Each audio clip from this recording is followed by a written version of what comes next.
leadership in this community. The first formal approval for the village project that vested rights to the project and set the roadmap in place for the development was approved by McClendon Chisholm's Council October 27, 2021. That vesting event laid out all of the uses for the project. We recognize, as you recognize, that cities do not have zoning authority in the ETJ. Cities do not get to apply their comprehensive plan in the ETJ property could have been developed with much more intense uses than were negotiated. Because of the collaborative spirit of this council and this property owner, a compromise was struck that will produce quality development within the city limits using an infrastructure financing tool, Rockwell County MUD number 10, to finance very much needed water, sewer, roads, and drainage, not only for this project specifically, but for the benefit of the community as a whole.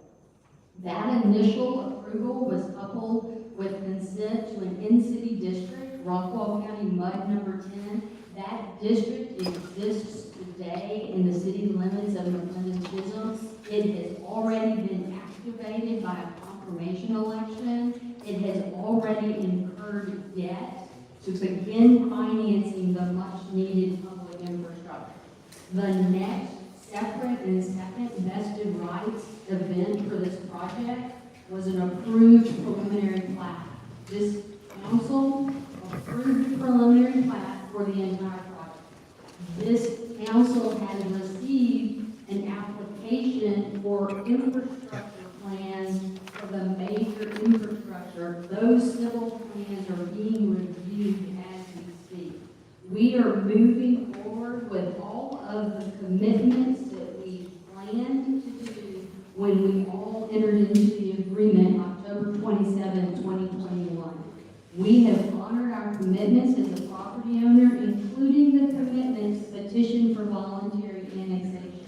And we're here tonight not only to share the vision for the project, but to ask you to honor your commitments in that same agreement.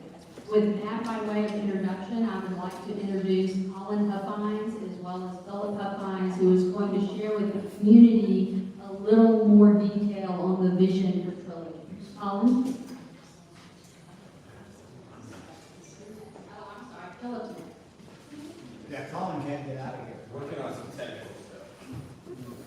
Yes, you are so succinct. I'm impressed. Council members, for the last several months, you have been berated by a small group. This group's been angry, emotional, and they have verbally attacked you. They have attacked me and my integrity. They have attacked your city attorney, Mr. Paula, your city manager, Mr. Hildebrand, and the entire council. They have attacked you personally. I congratulate and admire each of you. I admire you for your strength, your continuous polite demeanor, and the citizens of NC should be proud of you and their leaders for how well you handle this undeserved. The organizers of this mob mentality are Mr. Steinhagen and Ms. Justice. What motivates Mr. Steinhagen and Ms. Justice? I can tell you what motivates them. They love attention. They like to be the ones who create the gossip so that others come to them for more gossip. They promote themselves with half-truths, exaggeration, and downright outright lies. All of this to gain power and to stir things up.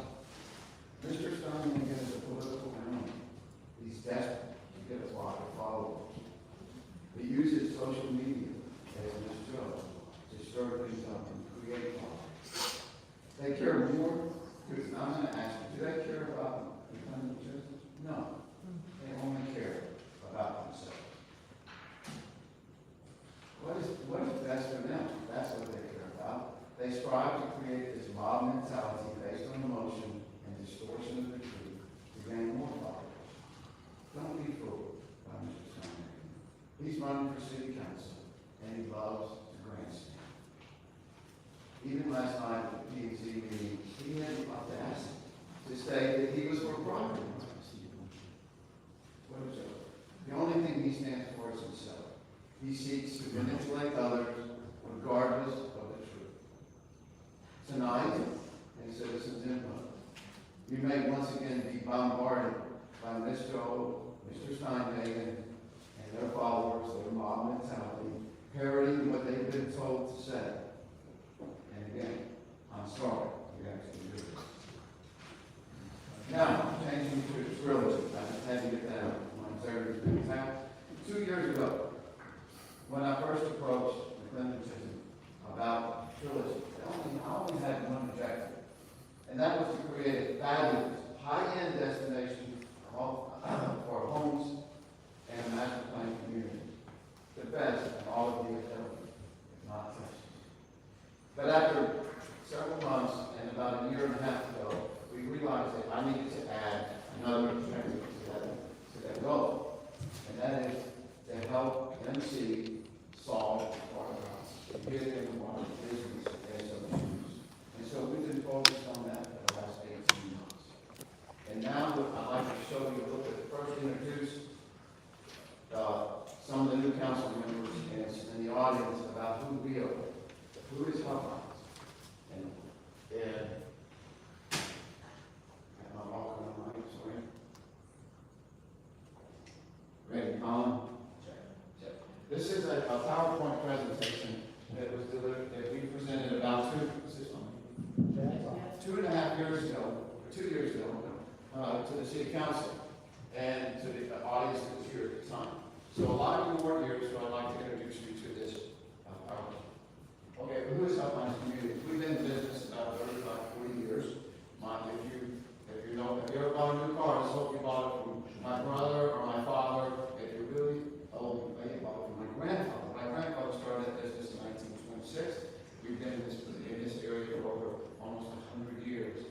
And our integrity and reputation is very important. So, what did we do different? So we got into real estate. When I say we have a twin brother, you probably haven't seen him, and I like to say this, we get around twice as often as anybody else, because we're identical. So if you say, hey, I'm not paying attention to you, and I know you, it's probably because you're talking to him. Okay? You had this problem growing up, even with our bodies. Anyway, seeing beyond the obvious, that's our company model. We've been in real estate, and we focus on what are the best master plan communities in America. So we traveled to California, we went to Florida to see Celebration back in the early 2000s, late it was in the 90s. And so the first community we created was Waterview. We built a golf course over in Rowlett. I think many of you have seen it. I drove it just the other night to see how big the trees had gotten, because that's really important to us. The way we develop our communities, we always think, how's this going to look 20 years, 50 years, 100 years from now? And so that's what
against us to make sure that we can get a tree in the parkway. That's the parkway is the area between the curb and the right of way where the sidewalk is located. We want a tree between the sidewalk and the curb so that it shades both the street and the sidewalk. So when it grows, it's enormous, and you go down these tree-lined streets, and all the realtors will tell you a tree-lined street, it's canopy with soap, the houses with soap, and the ones without. So that's on back to you guys. Okay, so there we are on landscape, and they have to be a 3.5 to 4 inch caliber tree, and they're contained on Mtg-April. Here's a typical subdivision on the left with the fencing and no landscaping, and ours on the right. This is the community I was talking about earlier in Arlington. It's called Meridian, with 3,200 home sites. That one was a huge undertaking because most of that community was in the floodplain. We had moved 5 million yards of dirt, and the city worked with us extensively on rezoning and changing the transportation. Thoroughfare plan, ballpark way was supposed to come across into the community. We said, no way, we want a 6-lane road coming through our community. So we worked with them extensively. Also, this community is highly successful, and it is right next to a landfill. And so that was a big problem. But we got that solved, even though we had to hire hawks to get the seagulls out of the way. You know, the guys with the birds on the farm, you know, so the seagulls would leave and finally left. And we rerouted the trucks and did just extensive amount of work to make sure that the landfill was not going to be an issue, and it has been. It's been a big success. That's an entry feature for a hiking trail in Meridian. That's not a road, and that's a water view. It was the very first community in DFW that we developed with the golf courses and all that. Inspiration is over in Wiley, St. Paul area. And that's an 80-foot long fountain with a piece of art that I designed, and the artist that we had built it put it up on. And so it's there permanently wrong, but it's there. And Waterscape is Colin's working that project. That's over in Royce City, and it's a very nice view. Sure. One of the points that Helpline Communities really does bring to the development table here in North Texas is a portal effect, where you know your home. Everything we try to do, primarily spanning archways, blown out entryways, wider than required minimums on boulevards or medians, we really do blow out our entry features so that every point in time when you're leaving, or you're coming home, or guests are coming over, it's something special, it's something different. Nobody puts the attention to detail for the portal effect, sense of arrival, the way my dad and my mom and I do at the office. We spend hours over the slightest detail of tile selection, lighting, LEDs. I'm a big light guy. I love lights. I love lights because most of the time when you're driving in the winter, you have to be coming home at night and you want your entryway accented. So Tell them how big that V is. oh, that V, I think that V is 47 feet tall. And to design that, we spent so much time because how do you put a metal structure over the V and still be able to light it from the inside? So Chandler and Fort Worth created it, and we put the holes in it, and the holes weren't big enough, and not enough light came out. So the V's are full of LED tubes, so if they change color at night. Yeah, we also get into art, program planning and various parks as well. So 50 years of sculpture that we added up in Providence, it's highly popular. The neighbors decorate it every year. Sometimes the horse is orange for Halloween, and sometimes it's St. Patrick's Day. It's just kind of a way, an example that I have to share with tonight, that the community really gets around the details that we put in to all of our next. Here's a great transition into parks. I think Donaville, my dad and uncle being identical twins, never really grew up. They really absolutely love running around with their grandkids now and testing out parks. We will drive as children 30 to 45 minutes across town because another developer or a competition was coming in, or the school built this incredible park where it was really, really neat to be able to run around for 3 or 4 hours, even in the sand pit, to the swings with your dad and your uncle. And that was them doing homework, but also being great dads and uncles at the same time. So that translates to today, and this is one of our marquee builds in Solterra. We brought in the treehouse guys. Oh, it's good line. All right, you want to talk about treehouse? All right, we got treehouse. So you guys have seen the TV show Treehouse Master from History Channel, Travel. I've never seen it, but everybody talks about it. It's on for 11 years. I said, call them up. We're going to hire them. So we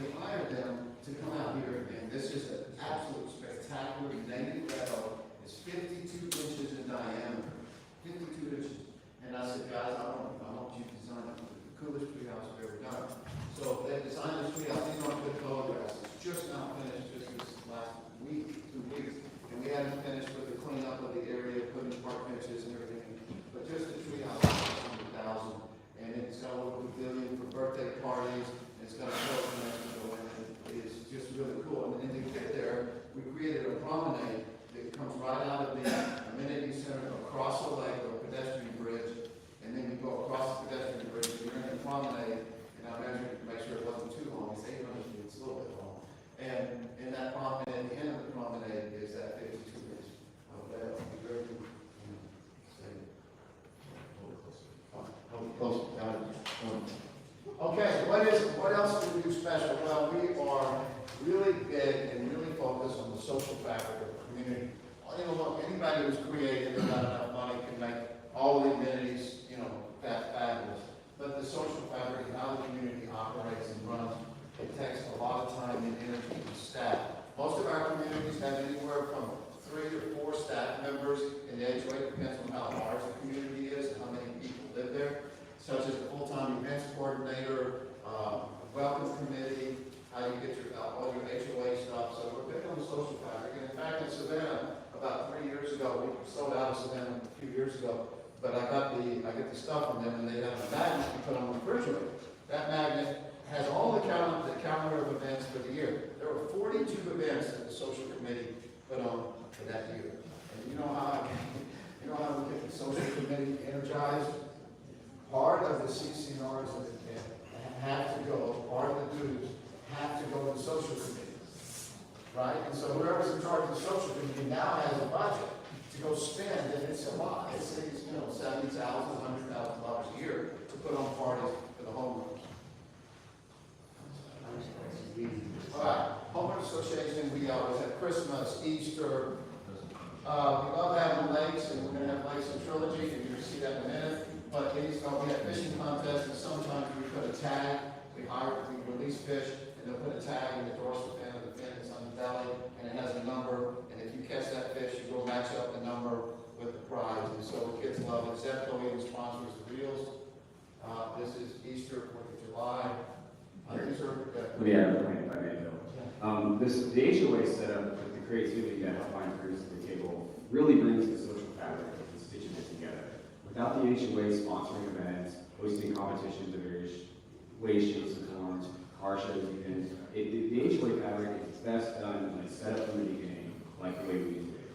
And our HOAs in our neighborhood are notorious for great time, great neighborhood that relies on each other in a time of need. And these events in the HOA really bring everyone together. In fact, to bring everyone together, we created the block party wagon, and it's a trailer. And in that trailer, you can rent it any block and get together as homeowners. And it has cones and barricades. It has a generator, boom box, and coolers and chairs and tables, everything they need to have a block party and close off the roads. And so they just reserve it and come get it, park it, and off it goes. Okay, our signage is special. So any stop sign or street sign, we did the extra large one for old people like us. And we offset them so that you know how street signs are sometimes like this, and you can't see the other side. That's terrible. So we offset it. If the city lets us, we offset it so that you can see the other road, the name of the other road. These are good entrances into villages and inspiration. A lot of times, not all the time, but sometimes we name the individual villages.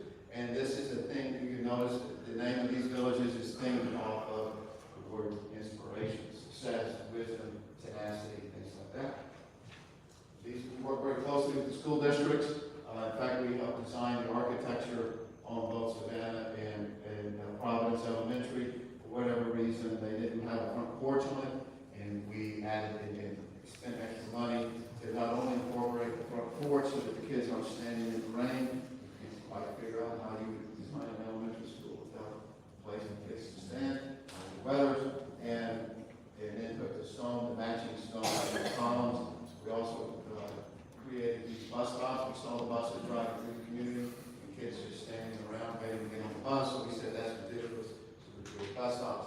We're very particular on landscaping, and so we have a print list of materials so that the builders know what they can and can't do with the shrubs and the landscaping materials. and one thing we've been doing since the inspiration community, this slide on the right is inspiration. It's to landscape driveways because they're front entry homes, and we want to hide parked cars. Right? So we try to, we make the builders install this landscaping. This is what's called a TV house that's in Strata, it's in Savannah. That means it's made of party plank, painted, and has a front porch. The only thing we did here, we built a lot of elevated storage, and so because we pay for it, we asked the water company if we could name it, so we put our name on it since we paid for it. And that's a water tower, also on the manhole covers. Better now? Yeah, better now. Yeah, sorry. On the manhole covers. They're custom, and the city sometimes let us use custom manhole covers, and sometimes they don't, but most of the time they do. So we have to order big batches of them, and you'll see it says established in 2014 inspiration. And we hide as much of the utilities as we can with landscaping. That's just a shot of Providence, we love water. That's other developers' community up the top. That's a home, model home, I think, inspiration. Community spaces, we're very big on that. We talked about the driveways. Oh, okay. This is amenity center in Heartland. Heartland's a huge community. There'll be about 5,000 home sites there. And this is the Sound I-20. I don't know if any of y'all have been there. And so we took over the management in that community in 2014 or so. It's been operating for about 7 years before we got there. So this is the amenity center we built, back up.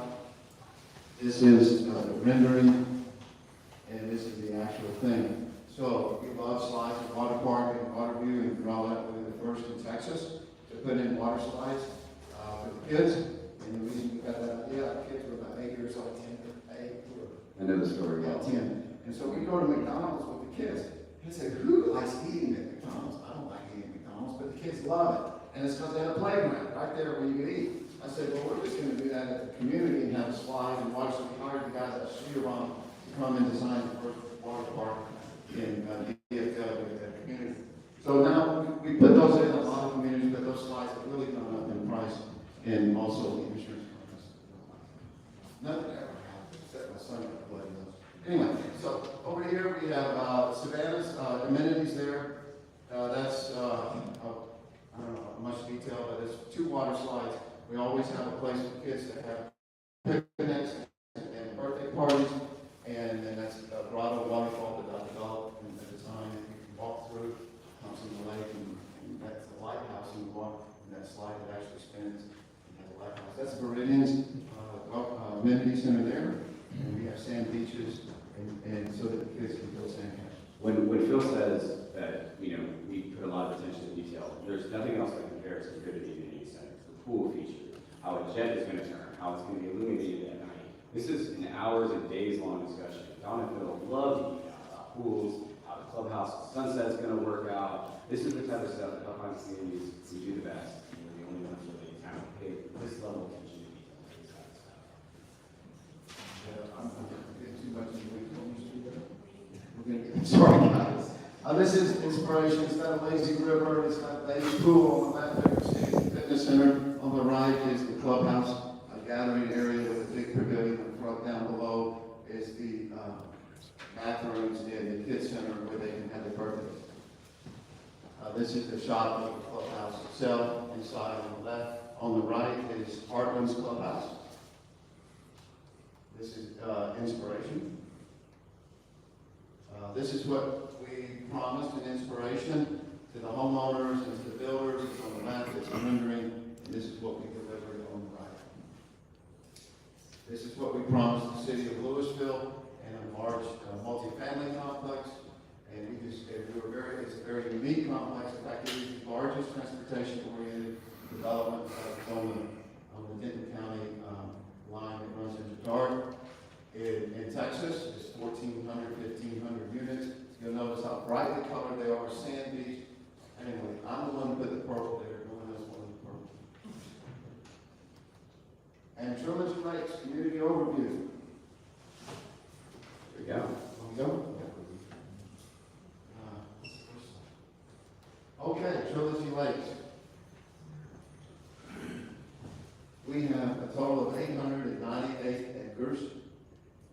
approximately 240 acres in 1 acre lots, 27%. 43% of the community is in various lot sizes. Open space, 183 acres, lakes and ponds, 76 acres, 10%. Where this lake on the left is already existing, and we'll leave it alone. And then there's 2 other lakes that we were building for a trilogy lake. This is the city limits ETJ map, and that is what this discussion and all of the development and everything we've been talking about is based on the red, the area in red. That's the ETJ limit. Okay. The area of purple, or blue, is in the city limits of Chisholm, and is zoned 1 acre lots. The area in the top, in the gray area, is 138 acres in feet, and it's been platted for 63 or 66 1 acre lots. Okay, so we put this in here, and this is important.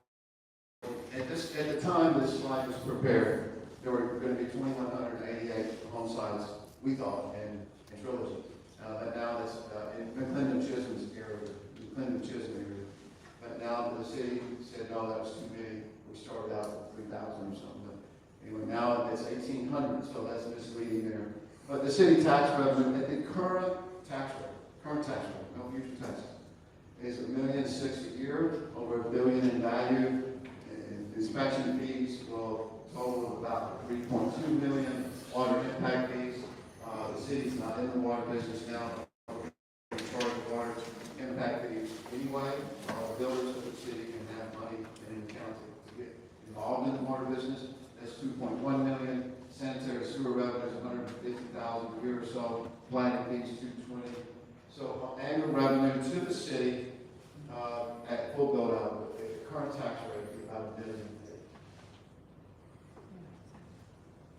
Additional developer contributions, and this is called the development agreement, is a dedication of a 2 acre site for a police station in the future.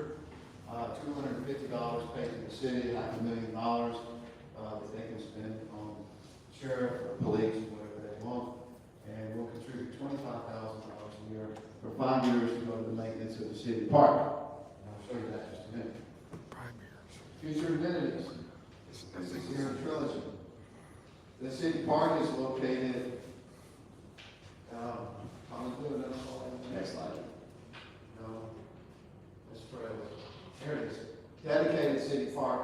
We found the very best spot on the lake to put a city park. It's a 2 acre site, and it's going to be open to the public. Most of it, just to make sure everybody's aware, all these amenities, unless it's publicly dedicated or for the homeowners only, it could be a resident and a member of the HOA. This is not. This is open to the public. Here's an image of it. It's what we currently are proposing. It's got a dock going out into the water. It drops off pretty quickly, so it's back up on the hill, and it's got a pavilion, bathroom, playground. Here's another image, a rendering of it. And there's the playground and the shade structure.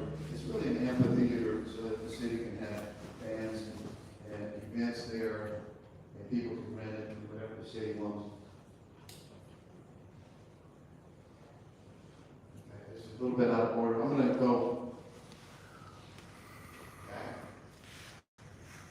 This is the actual land plan of the amenity area, and the amenity area is located at a roundabout.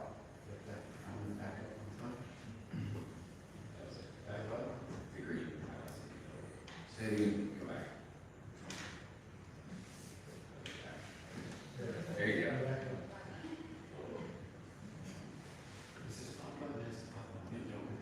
Big one.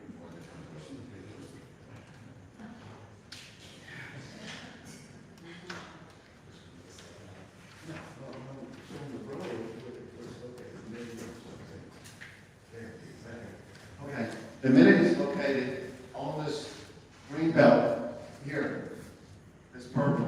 There's a roundabout right there, and then that road comes down out onto 505, 550, and then it goes back up, and then the main road goes all the way back up to Radcott. here, and they were building 2 lakes here. This is an old map. And that roundabout's at elevation 505. And then the lake that we're building is going to be at 568. So we've got 35 feet of fall on that one amenity center site, which means it's going to be beautiful, beautiful. To be able to stand in the clubhouse and look down and look at the lake, to be able to look at the pool. And what we propose right now are 2 buildings.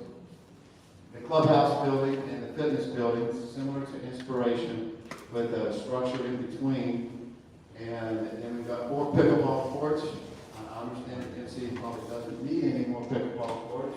I think you guys have the largest pickleball facility like in the U.S. or something.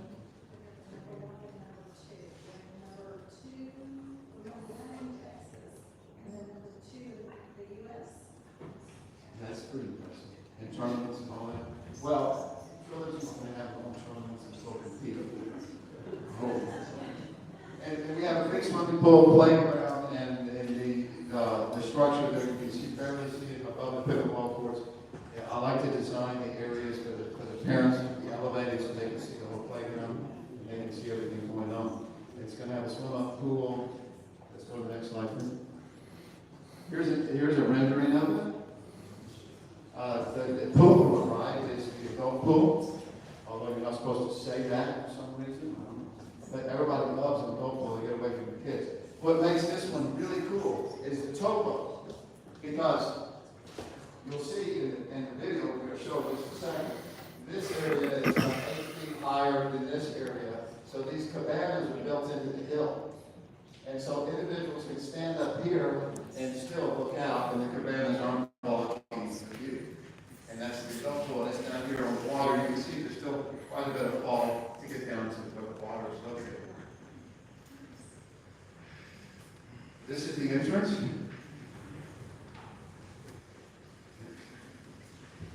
Another still shot at the border. We love shade structure. This is the green belt between the 2 buildings. And looking back up at the 2 buildings with string lights and beanbag talks. I don't like using the other words. Corner. Beanbag talks. Okay, this is a shot of the ballroom or the center room at sunset, and this is set up, and that's exactly where the sun's going to be located. This is in the daytime. The fitness, and there will be a yoga area, a Pilates area, along with cardio, and then the weights are up around the corner of this, and we keep the weights on the bottom floor for very different reasons. The cardio, sometimes we'll go back upstairs.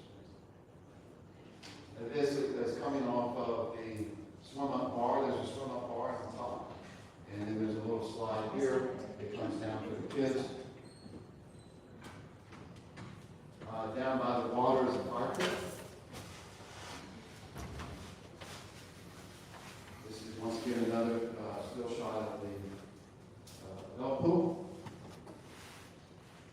And why don't we roll? You ready to roll? Okay, ladies and gentlemen, a video. Go. Okay.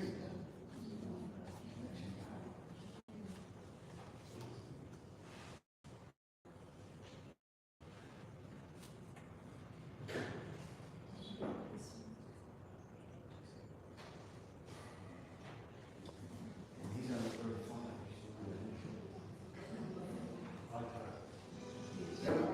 Your music.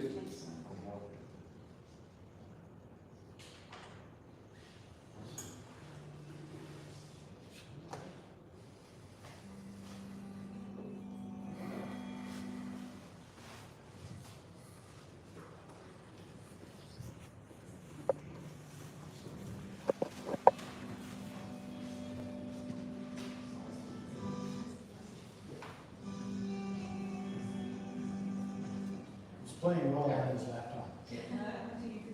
I can't see it. So you don't see it.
Well, that's what's happening here at McClendon Chisholm. Of course, Philip Fines started by basically attacking me personally and calling me, saying that I was basically someone who is an attention hound and just going after me personally.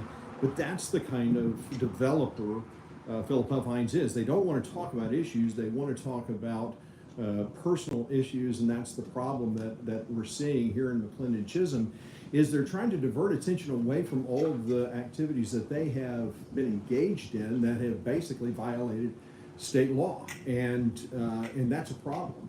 And so I'll be talking about that tonight in citizen comments. Hopefully they cannot move forward with the annexation. And I'm looking to see, but it looks like they've got the video back up. But this is basically another sales job for the citizens, and trying to convince the citizens that this is a great project. And it is a great development, don't get me wrong. Developments like this are very valuable and helpful to a lot of communities that want them. The problem is this was basically ramrodded down our throats, and so now all we can do is try and pull it back a bit, and try and bring the law into effect. And hopefully hopefully the courts will see it our way, that all of this happened under the color of darkness, and it violated Texas state law. And that's essentially what we're asking for, is that they follow the law. That's all. Philip Fines ironically laughed when he said, apparently, when I talked about the fact that I believe in landowner rights, and he laughed at that. And then he talked about how his development is going to restrict landowner rights. And so, as a developer, he's okay restricting landowner rights. But when a city does it through laws, that's not okay. What's the difference? There is no difference. The fact of the matter is, they just don't want to have to play by everyone else's rules, and the laws don't apply to them, and so they're gonna try to circumvent everything that they can and do everything they can to get around this. So the citizen comments have not even started yet. So the Huff Hines Development Group has been given extraordinary time. Understand, this is the second time that Huff Hines Development Group, that Philip Huff Hines has addressed the council with this very same presentation. So they get two chances to do this, and citizens are limited to 5 minutes. This is not an open government. This is a government that is not, it doesn't care about listening to the citizens of McClendon Chisholm, and that's what's got to change. We've got to come back and bring back open government for a change, and ultimately that's the problem, and that can save this community. You know, McClendon Chisholm could be a community of large lots, surrounded by cities that have these small lot developments, with one exception. We have Sonoma Verde, and that could be the only small lot development in McClendon Chisholm if the city council stands for what is right and does what's right. But that's not what they want to do. So ultimately, the goal is to make McClendon Chisholm a large lot city. And what does that do? That attracts certain kinds of people who want the open spaces, want the more rural lifestyle, and who enjoy that, and are trying to escape the city environment of Dallas. And so many people who live in McClendon Chisholm in this area actually live and work in Dallas. Okay, it looks like they're starting again, so we're going to bring it back.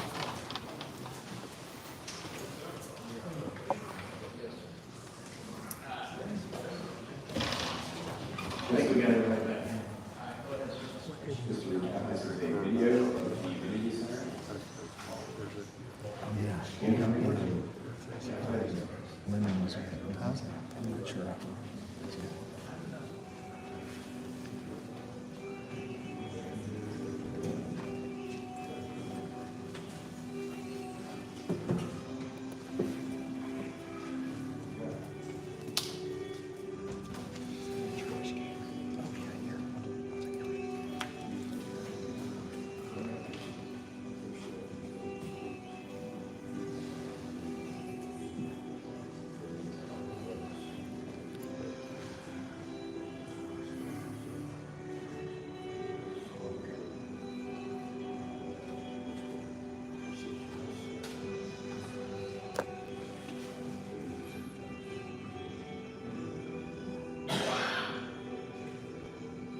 That's the regular pool, and that's the top of the cabanas.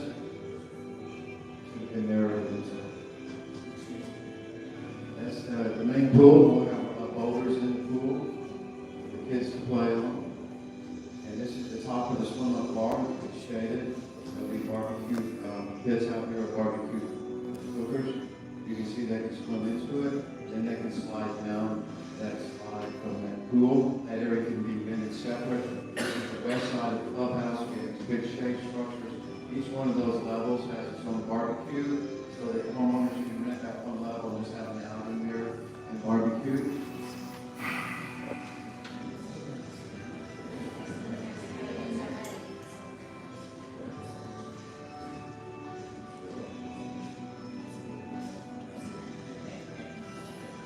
And that's going to be active turf or artificial turf around the pool. And this is the top pool. We learned you have to have a separate top pool in case there's an accident. And that'll be stage structure.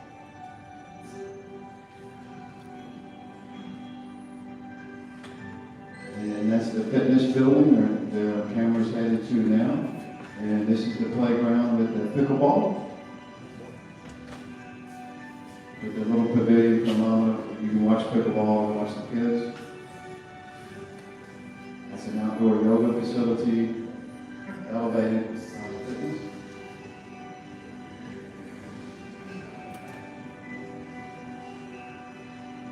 And then a jogging trail that runs all the way around the community.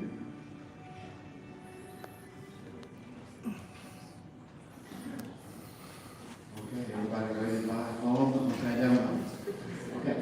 Tom's going to go back and tell us about the trail system. I skipped over the trail system because we've got an extensive trail system. I think is very important to the community. So, yeah, so pick up where you left off, we're on the slideshow. But one thing as a millennial that is really important to me is living as actively as I can. And in my community of Waterscape, I'm building the city's best trail plan, best trail system in the entire town, and arguably Rockland County is a trilogy. We focus on the details, like I mentioned before, and they're not forgotten in any master plan trail system. What we're doing is we're using existing easements between water lines, gas lines, and expanding right-of-ways out of our own zone to make sure that this entire community is connected for grandmother, for mama in a baby carriage, for myself on a bike. What we've discovered is that you really have to create a destination to get people out of their vehicles or on their feet. And that destination is certainly be the community center here, and then the trail system going through it will add a lot of connectivity for everybody to take an option to really just maybe stay, extra fit, get their steps in. Go out on a nice safe walk if you're, taking a baby and a couple strollers, never cut them off. Waterscape is a climbing walk going on right now, and it's super popular amongst all the moms within Waterscape. And this is the type of healthy, active activity that a lot of millennials really are gravitating towards, and as our buying profile we're choosing these communities to have extra options for us to raise their families, to stay fit, and to really have a place to call home. So what you see here depicted is several different dimensions of trails. The 12-footer, the 10-footers, the main thoroughfares, and then the 6 and 8s are feeders. Again, we're giving a plan for this and to add to connectivity and activity to the community as a whole. Back to you, comments. Yeah, so the 12-foot trail is necessary, that width, in order to get boxing. Okay, next, with the video. And next on the presentation, the entry feature, back up one slide. Okay, this is the walls and the columns that would be in inspiration. We've already chosen stone and the design of the columns. Trilogy, sorry. This is the entrance from 550. It's burned, you can't tell because that's a one-dimensional plane. And you come in, and then there's a 2-lake feature. And the reason you could ask why is there 2 lakes, it's because one lake's at a different elevation. We pump water up into that, it cascades into the other lake. So when you're leaving, you split the roads a lot in our communities so that you don't have traffic going side by side at you all the time. And so when you're driving out of the community, you're looking at the waterfall. When you drive into the community, you're looking at the mountain. This is the entry feature as currently designed. It's currently designed. Because it's a little artistic. I don't know. Some people think it's artistic because it's got that purpose. This is another image higher.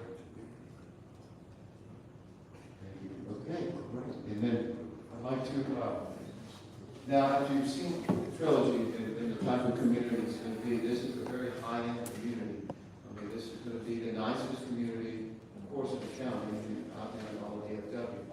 And it's just very important to us that we pay attention to the details, and that's exactly what we do. Now, I wanted to talk about water, because last night at P&Z, it confused some of the P&Z members about water, although it's not their role. But let's talk about water. And as I mentioned in my opening statement, that was something that we wanted to help Clinton Church and PMC get into the water business. Water, retail water, for these water supply companies can be profitable. I think I stated that last night. I think they can make anywhere from $2 per thousand, it depends. All of the water in North Texas, pretty much not in North Texas, but in this area comes from the North Texas district. And their member cities, and it's a little bit confusing because the member cities were the ones who signed up back in the 1960s or 50s when it was created. But you can also have a quote direct connection to North Texas Supply. And so when we started this process, RCH has what's called a CCN, Certificate of Conveyance and Necessity, for this area, for most of the Clinton, Chisholm, and of course Trilogy. Although we have areas in the community, in the Clinton, in Trilogy, that RCH doesn't have a CCN. So the state gives monopolies to water suppliers. It's a monopoly. If they can't supply the water, you can petition the state to remove that monopoly from your property. And so when we first came here and discussed this development, RCH said to us, oh yeah, we can provide you with enough water for 300 homes. And after that, you have to come spend X amount. First, these water supply corporations don't spend any money to hook up anything. We pay for the elevated storage, which is the water towers. We pay for all the water pipes. We pay wherever it is, we got to go get it and pay for it. And whatever size is needed, the developer has to go get it and pay for it. All they do is sell the water and make the money. So RCH said, we'll give you 300 homes. I said, okay, great. That gives us time. Let's look at what's it cost to put in the rest of the infrastructure necessary to serve the development, because we want a long-term solution. And then a few months later, it became obvious to us that RCH wasn't going to be able to get any additional water from Rockwall. Rockwall wasn't going to provide RCH any additional water. So we said, okay, we have to find another avenue, another solution. So at that point, we went and talked to, when I say we, Matt Atkins here, one of the engineers, Chris Cooney, the other engineer, went and visited with various water supply corporations. That's High Point, Blackland, and even down to Terrell and Rockwall. Rockwall's not interested in being in the wholesale water business, so they said they were kind of out. And so we said, what's another alternative? Visited with High Point. High Point said, we can also serve 300 or 400 of your homes, but then you're going to have to spend X amount to build elevated storage, booster pumps, et cetera, et cetera. And we said, okay, fine, what about Blackland? Blackland, I don't think Matt ever even sent a proposal in because they said it was outside their area and they just weren't going to get involved. And so then we went to Terrell. High Point buys water from Terrell and Forney. So those two cities sell High Point their water. Those two cities get their water from North Texas. Is this too much detail? No. So they buy the water from those two cities. They have wholesale water. They have contracts with North Texas. Those cities. North Texas doesn't particularly, anyway, North Texas regulates those cities' ability to go sell to others. And so they felt they could get that resolved. And just recently, so we went to Terrell. And since they were buying water from Terrell, we said, let's just go to Terrell because that's a better long-term supply, we thought, than High Point. I don't want to get, anything wrong with High Point. Terrell's a big city compared to that, and they have a direct connection to North Texas. They weren't buying it from another city. So Terrell said, yeah, we'd love to serve you water, and we'll participate. The city said they'll participate in constructing it and providing the right of way, which would bring the cost down because it's 9 miles away. That's a long way away 24 inch, 12 inch water line. So they said they'd participate. So we had an agreement more or less with them, verbal and somewhat in writing, and they were gonna, also, we were able to use another developer, which I think the city doesn't want to be part of anymore, but it's fine. And so that was gonna lower the cost also to go that far and get the water. But now Terrell's out as an option, so that leaves High Point and RCH. And RCH can't get any more water. So we visited with High Point recently, as last week, I think some of the council members were there, and they said they can serve the property now. That was the previous proposal from them was a year ago, and now they said that they can serve the property with 300 to 500 home sites, and based on the cost estimates and what they need, that's probably who we're going to go with to provide the water. I want to make sure that everybody in the audience knows there's plenty of water out there. There's plenty of water. North Texas has ample supply. It's just who is providing, right? RCH doesn't have a connection to North Texas. They buy from Rockwell. Rockwell doesn't want to sell RCH any more water. Fact, for a lot of reasons. I won't get into that. So we are decertifying RCH from our property because they cannot serve it. In the meantime, about 8 months ago, I think maybe longer, RCH in the city of MC entered into a memorandum of understanding where RCH was just going to transfer its assets and its CCN to MC. Well, MC I'm speaking a little bit out of turn, has been trying to say, well, how much is that costing? You know, what do you have in the bank? What are your obligations? What's going on here? We'd like to be in the water business. RCH, it's my understanding, has not responded to any of those requests yet, that I'm aware of. So we're still chatting with them. So that's underway. And so what we're going to be focused on is getting our water from High Point, and also the other possibilities to drill wells. There's water underground, it's expensive, it's usually the reason in cities don't do it because it costs more than just tapping onto a nearby water line.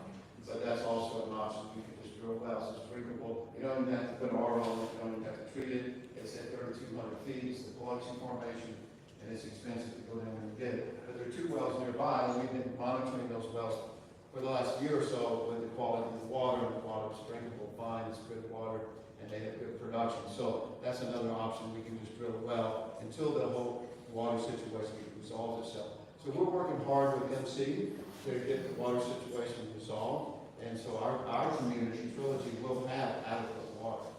And it's just a matter of that. And so last night the question was asked at P&Z, how do you know that you're going to have adequate water?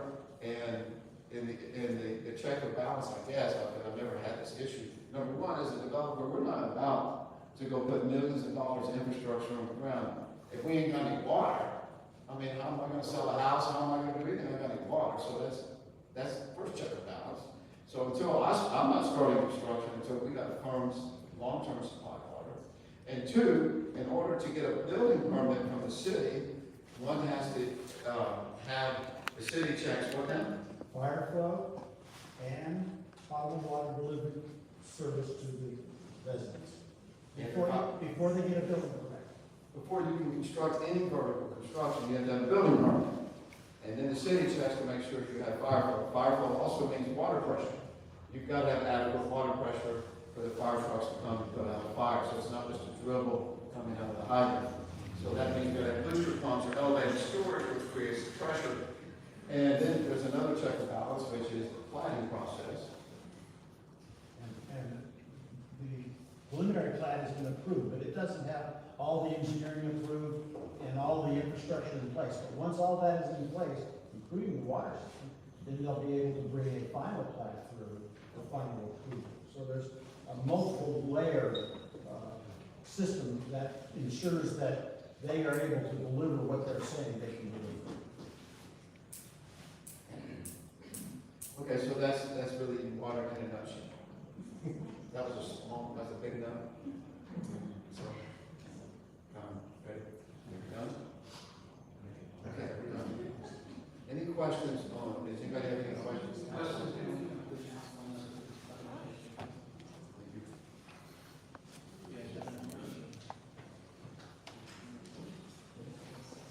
If not, thank you for your presentation. Okay, I just need to turn this. Is everybody in right, or we're ready to move on to this? I'm asking the audience, because I know you stand over. That's a lot. All right, we'll move on. Moving on to item 6, which is citizen comments. First up was the. Thank you.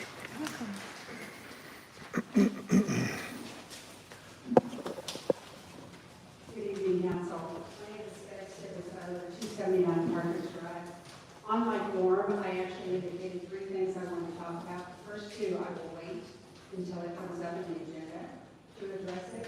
But the third was just a little thing called gratitude that I want to give to 2 council people who this is their last time. And they are colleagues, Florida and Shreve.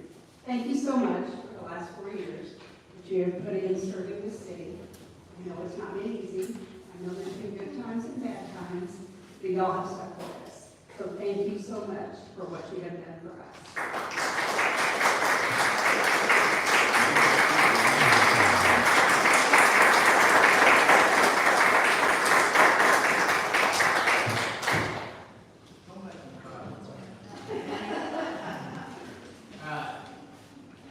Mike, you still here? You're next.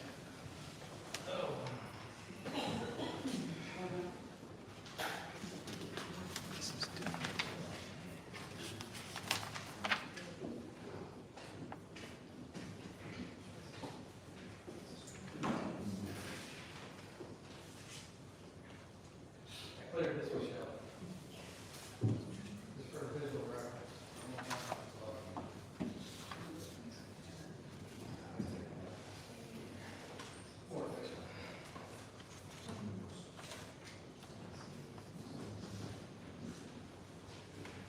Mike Hatcher, 175-550, Great City,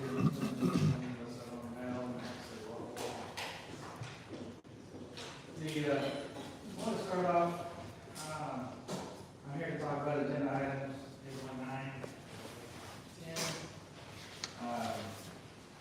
This is on our entrance to our business corridor, and really the entrance for pretty much everybody else in our great city. First of all, I want to talk about trying to unify our citizens.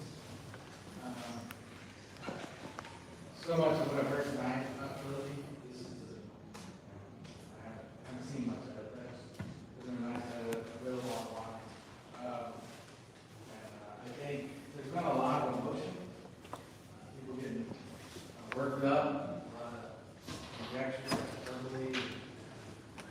These deals aren't easy for guys like us, guys like me. I am a commercial developer, but I lived in this county for 25 years. I live on the property, I will live on the property, I plan on developing. But the vision for this city, and what citizens like myself, neighboring cities who are, whether they live in the villages or not, this is something for them as well, during an easy day. The vision that we have is nice. It's not, just like they don't want super packed out neighborhoods. I don't want super packed out commercial development on a lot, but no telling what kind of activity is going on. If you look at history, it's not good. There's a lot of logistics involved in building one of these, and so getting in a hurry and making mistakes we're going to regret for a long period of time is not something we should do.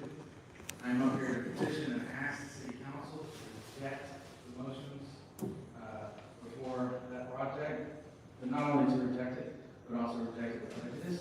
Let's send that thing back down. Let's start over. It's a mess. The little drawings I gave you, just some explanations.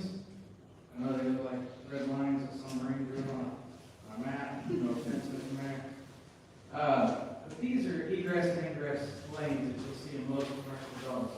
This commercial is the first page from page 1 is actually the new Brookshire development that went in at faith. I didn't pick it because I love it. I picked it because development, and a lot of us, I see you guys are fresh, I like it like I like. And it also happens it's probably going to be something very similar on this property.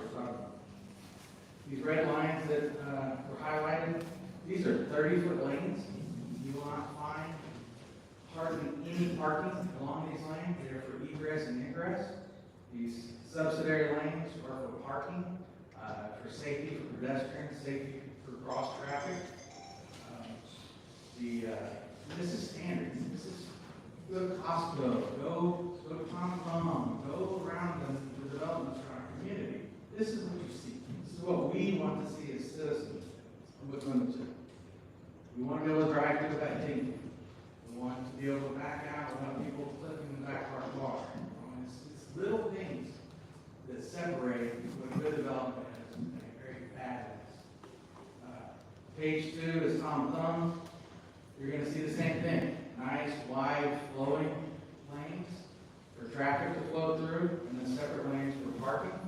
You also notice at the back of these buildings, you're going to see plenty of access for MEP stuff, or if you ever see the trucks that come and clean out these commercial grief traffic, it's going to be 1,500 gallons. You're not cleaning out in the back of your truck in buckets. It's like this big tank that comes in and comes out. We don't want that in front of our building. We already have one in our city that smells and is not maintained, it's not a grease trap. We all know what I'm talking about. We would not like to have another one. 3 is a simple design for modern pizza. You'll see, the reason I pulled this one up, these are Google Maps. I took none of these photos. This is, page 4 is hilarious. This is mine, it's small, it's on a very similar size lot. It's the corner we're talking about. This is 2,500 square foot on almost the same footprint. Think about that. 2,500 square foot, extremely similar footprint. We're talking 2 or 3 tenths of an acre versus 13,500. Big difference. Notice the truck, the 18-wheeler reefer delivering product is going in the back. It's not blocking the fire. So page 4, this, and what I found is the flagship. The developer that's wanting to develop this corner, and you'll see a delivery truck blocking the fire lane, wheeling a vending machine across the parking lot to the other end of the site. This isn't what we want. This isn't what we deserve. So I'm asking that we just take a break, step back, start over, let's really analyze what's happening.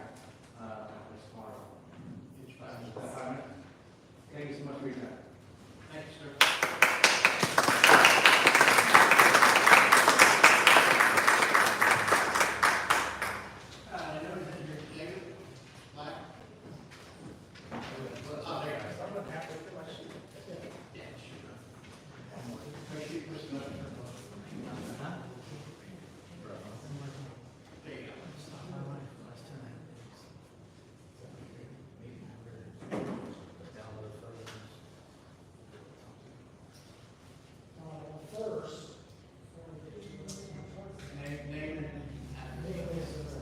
Black.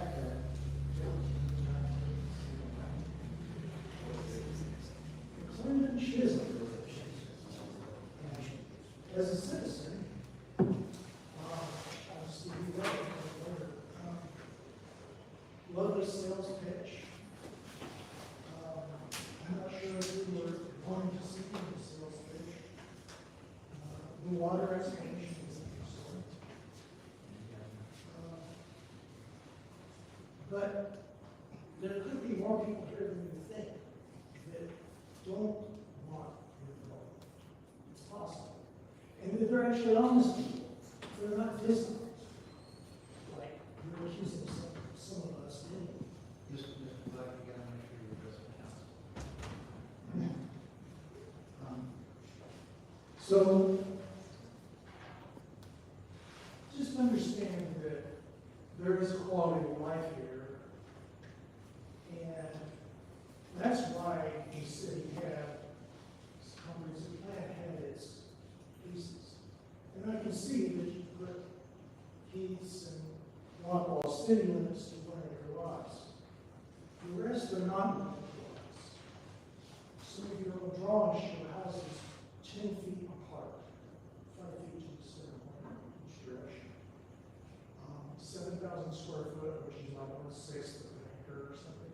Even some very is larger than like double, or no, even more, quarter acre is acres of smalls. So anyway, there's a lot of people who care about the community, and we actually live here. We don't go somewhere else. And we see traffic, we see overcrowding, we see strained infrastructure, just a real mess. But I just thought that Alphonse made some political attacks, which were appropriate. 8.3, the annexation services agreement. It seems to have it ties closely to the development agreement, which I haven't seen a copy that you guys have produced for us in these packets of 100 pages. Since almost every paragraph in the annexation services agreement says, according to the development plan, details of the development plan, or any conflicts between this thing you guys want to have and the development plan, go to the developer or agree with the developer.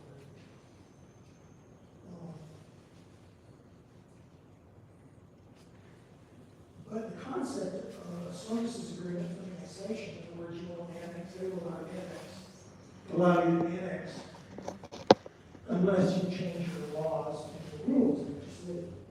Because usually the way it works is if you want to come and live in our city, you follow our rules. Or is the developer telling us what we have to do for the privilege of annexing? So that's just maybe a misunderstanding on the part.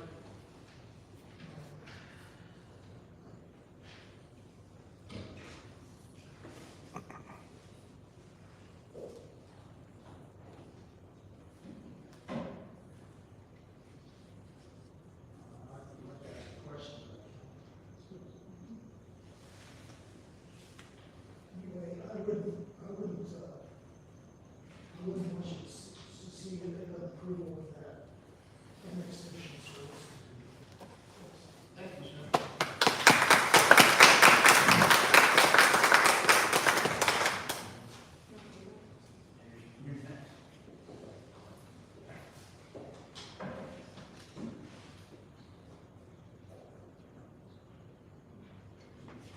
Adrian Baldwin, 1518 Pleasant.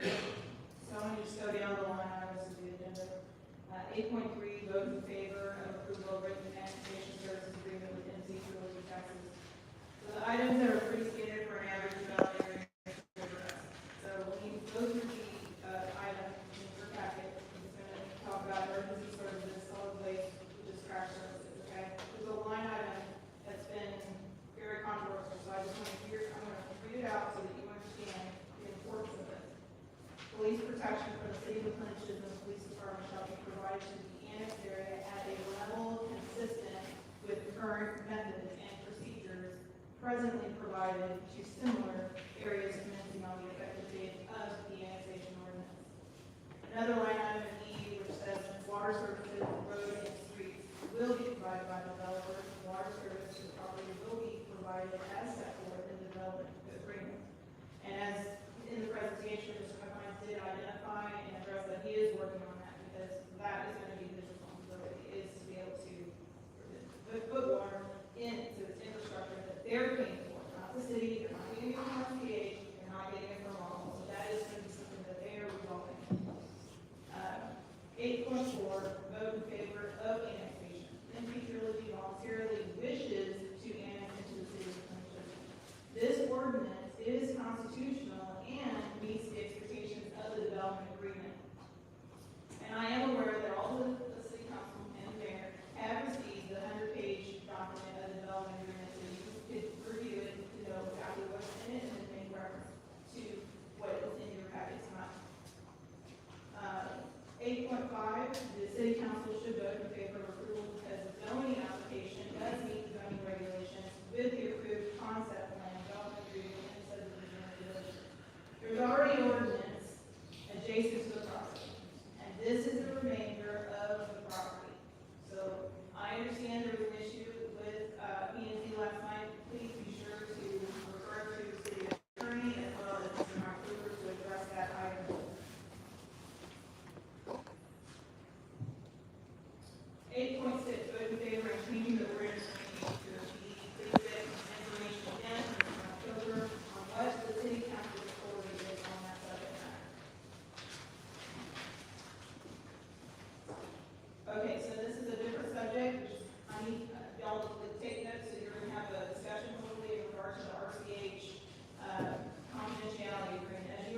what's wrong with that resolution?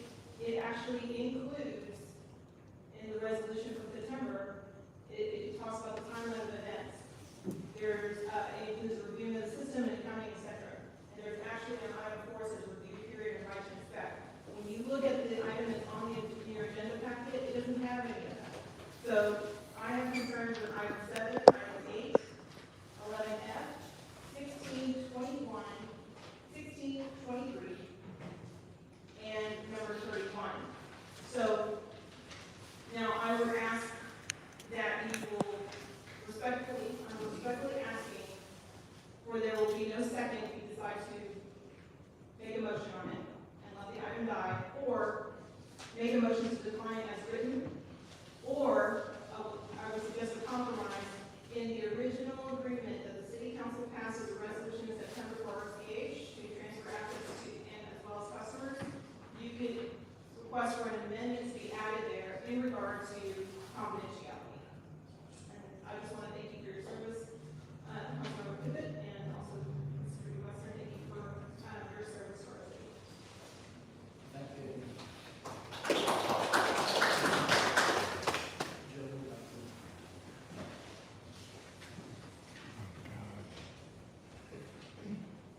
Jody Wright, 1513 Aurora, McClendon Chisholm, and mine's super quick. I just wanted to acknowledge 2 of our council members tonight. I wanted to acknowledge Trudy and Lorna for voluntarily supporting this city in the incredible way that you have.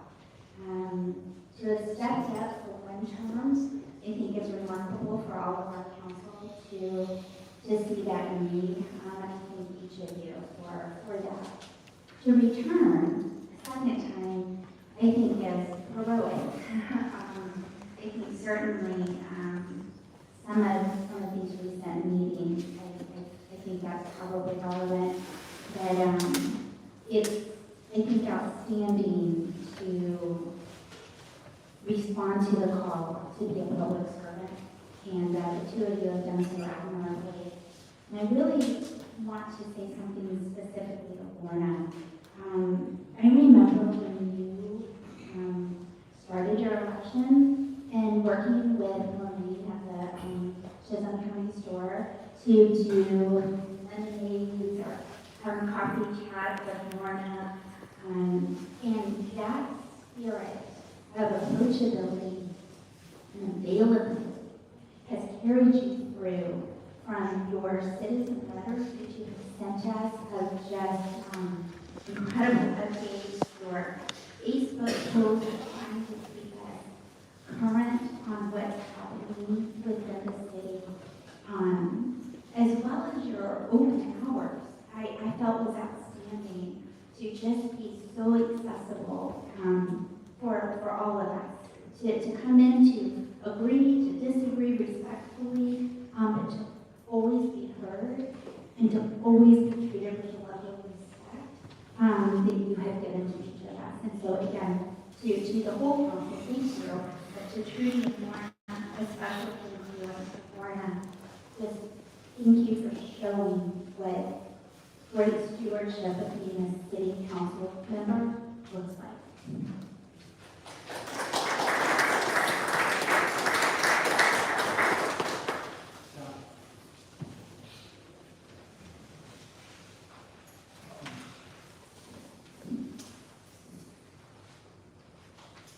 Okay, John's House, 216 Davenport. Got a lot to talk about in a short amount of time. First of all, beautiful community, just making 1 acre. Let's just follow the laws. We don't have any problem with development. We just ask that you do it with the rules that were set up before. Want to talk about last night, not regarding water, but briefly, and somebody just mentioned this because there's been a lot of confusion on here. The service document says that we will be providing a police department. So let me read this, Part B. Police protection from the City of McClendon Chisholm Police Department shall be provided to the annexed and area level consistent with current methods and procedures. We don't have a police department. So I don't know how we're going to considering this and how we're agreeing to something that we don't have. We're not prepared for it, it's a burden on the taxpayers. So I urge you strongly to stop this madness now. Next, Mr. Hildebrand was back just a couple weeks ago talking about, and maybe you may have seen this in a video, stating that the council can bring anyone into executive session if they feel that they can make a better decision on whatever that they're doing. Then he also referenced Mr. Holla as the one that he understands to establish this understanding. This is completely wrong and false. So when we talk about lying, we need to get the facts straight and know what the rules are.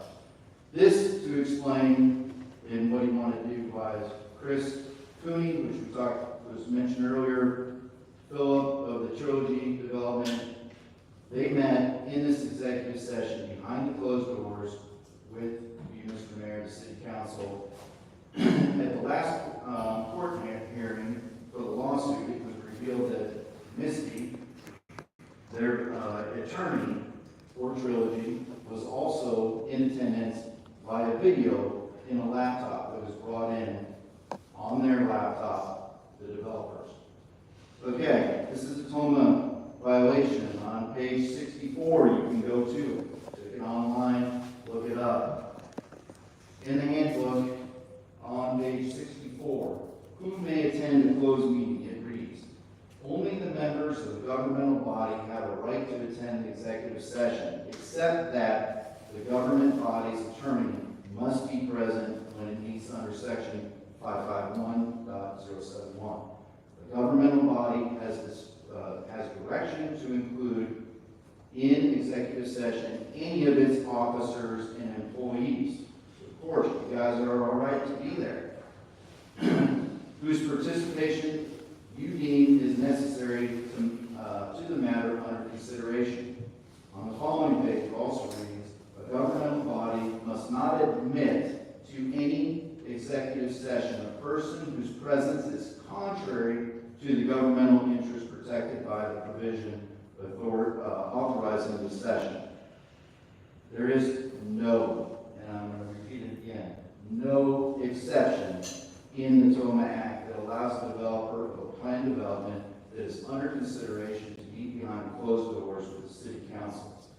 Under the handbook, penalties and remedies, section 11C, it reads, section 551.141 provides that an action taken by a governmental body in violation of this chapter is voidable.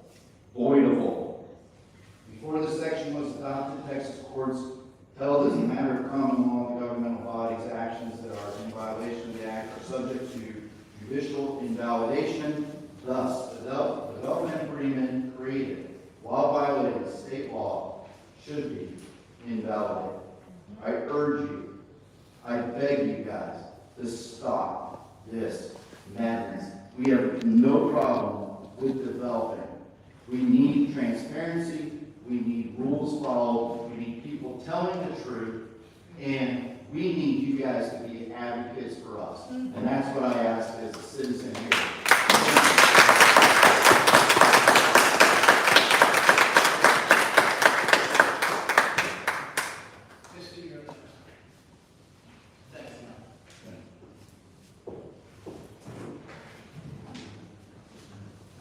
Missy Ventura, 946 Biscayne Boulevard, Dallas, Texas, 75218. Speaking again on agenda item 8.3, the annexation services agreement is in compliance with state law, and we respectfully request that you approve it consistent with the anticipated approval in the EPA development area that was previously approved. Agenda item 8.4 related to the annexation, again, we respectfully request that you annex the ETJ property consistent with the contemplated annexation in the ETJ development. With respect to annexation and following laws, if folks that live in the ETJ want to petition for annexation into the city limits, just like MC Trilogy has done, I expect this community would welcome that. With respect to zoning, we're all aware that the Planning and Zoning Commission last night tabled the zoning. I would remind the council and the community that there is no obligation under state law to zone property at the time that it's annexed. The law allows, chapter 43 of the local government code allows the community to annex property even if they don't yet have a recommendation from the Planning and Zoning Commission related to zoning. I would also remind the council and the community that this project has vested rights. Those vested rights have two independent foundations. One is the ETJ development agreement that was approved in October of 2021, and a separate second independent vesting opportunity came when this council and the PNZ considered the preliminary plat and approved it. So the project has vested rights, and we respectfully request that you annex the property.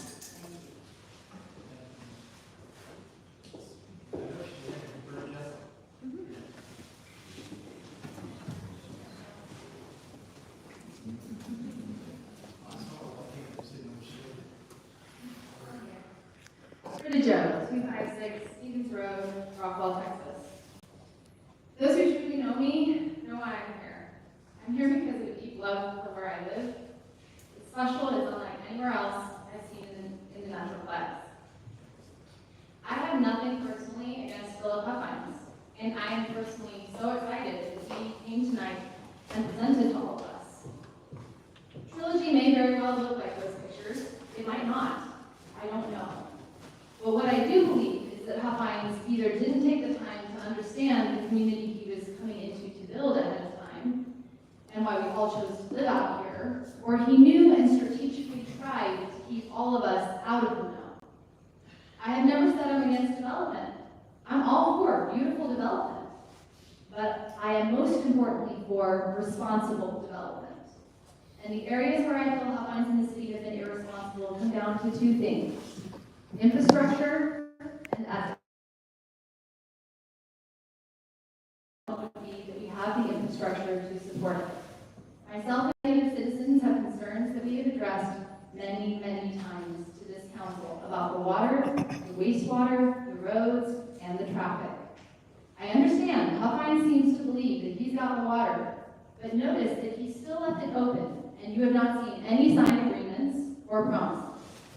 So what happens if all of that falls through, but you've already annexed the land?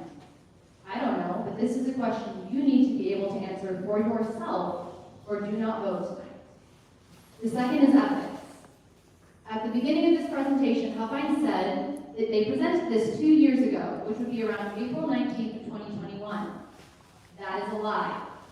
The first time Huffines presented this was August 24th, 2021. This is the first time it was presented publicly to the City Council. Huffines said at the last meeting that they negotiated with you guys for 2 years to get this done. But then, as Misty confirmed tonight, they signed the development agreement on October 27th of 2021. The development agreement was signed just 2 months later, after Huffines showed up and presented to the City Council for the first time. So what was happening here? This is where the TOMA violations come in. The fact is that the citizens of Texas have a right to open and transparent government, and as John and Bob will make clear, this development agreement was made in violation of the laws that govern the type of city that MC is, a city council-led municipality. And as such, only the City Council has the authority to negotiate terms of a development agreement. But in the August 24th meeting, the city administrator admits that Huffines has been having negotiations that have been going on long before it was ever formally brought to the City Council. This is a violation of state law, and we are fighting it currently in court. Timeline-wise, after Huffines presents August 24th, there's only one public hearing on December 8th, and then Trilogy disappears from the City Council agendas. So he showed up publicly in our town in August and was gone just 4 months later. This is what worries me and has from the beginning. If this was so great for our community, why didn't you and the city involve us in it? Why did the city then violate TOMA and not even properly notify everyone we were required to by the law? I've talked to a developer in this area who said notifications to people in the community he wasn't involving the community.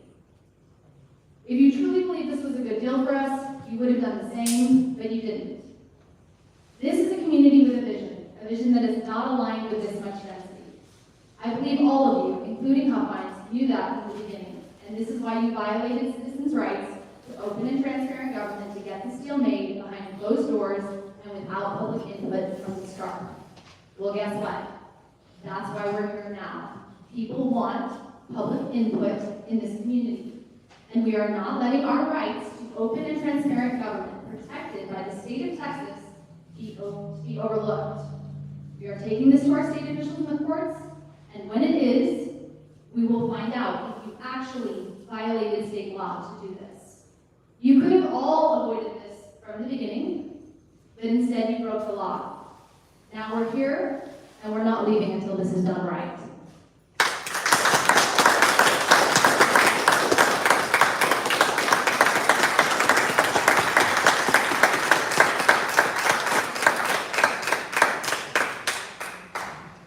Thank you, Brenda. All right, I apologize to the next person because my eyes are getting a little fuzzy with my contacts and I don't know that I can pronounce your name, so I'm gonna give you your address. Is it 228 Devonport? Your handwriting's a little hard for me. So I apologize. My name is Courtney Boyd. I live at 228 Devonport, and I'm one of the community members, and I'm not a mall member. I would just like to see the development that we have been, that we all agree upon and we all need input on. I'd like to see that be what we get through this program or whatever's going on with this trilogy. The community center and all that looks beautiful, but I've lived in a community like that. Most of the time, none of that is being used. I love the trails. I think that would definitely be used. And I think that they could maybe cut back on some of that and maybe go to larger pieces of land for the houses, and then we would be able to get what's within our plan. I know the annexation is going on, and I'd like to protest that and hope that you can no action.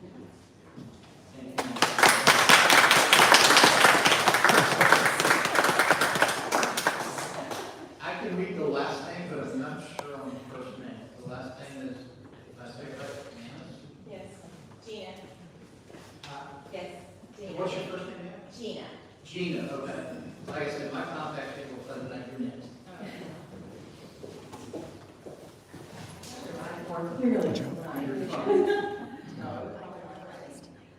First of all, thank you for your time. I've already got it written down, so I hope. You know, we got here for quote unquote the rural Can you do this when I say heritage, this? the low density, I'll give the you- residential development, and maintaining the country feel. Unfortunately, I didn't see that on the video. It did not reflect what we are here. Now, granted, I know you can't stop development, that's fine, but as I explained last night, we're getting the cart before the horse because we haven't taken care of our own house first. With respect to the water, I know it's a hot topic, I know Toma's a hot topic, but it needs to be addressed. So, you know, I was always told, be faithful with a little and then you're given much. We haven't taken responsibility and handled correctly what we do have. And all of our energy and focus should not be on this right now. It should be on our water situation.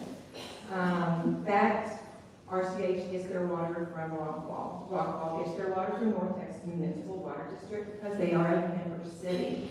I do not know where things stand tonight. I'm unclear on what progress has been made so far. But a member city that, along with 10 other founding member cities, started more than 6 decades ago. How many cities have they met in since then? 3.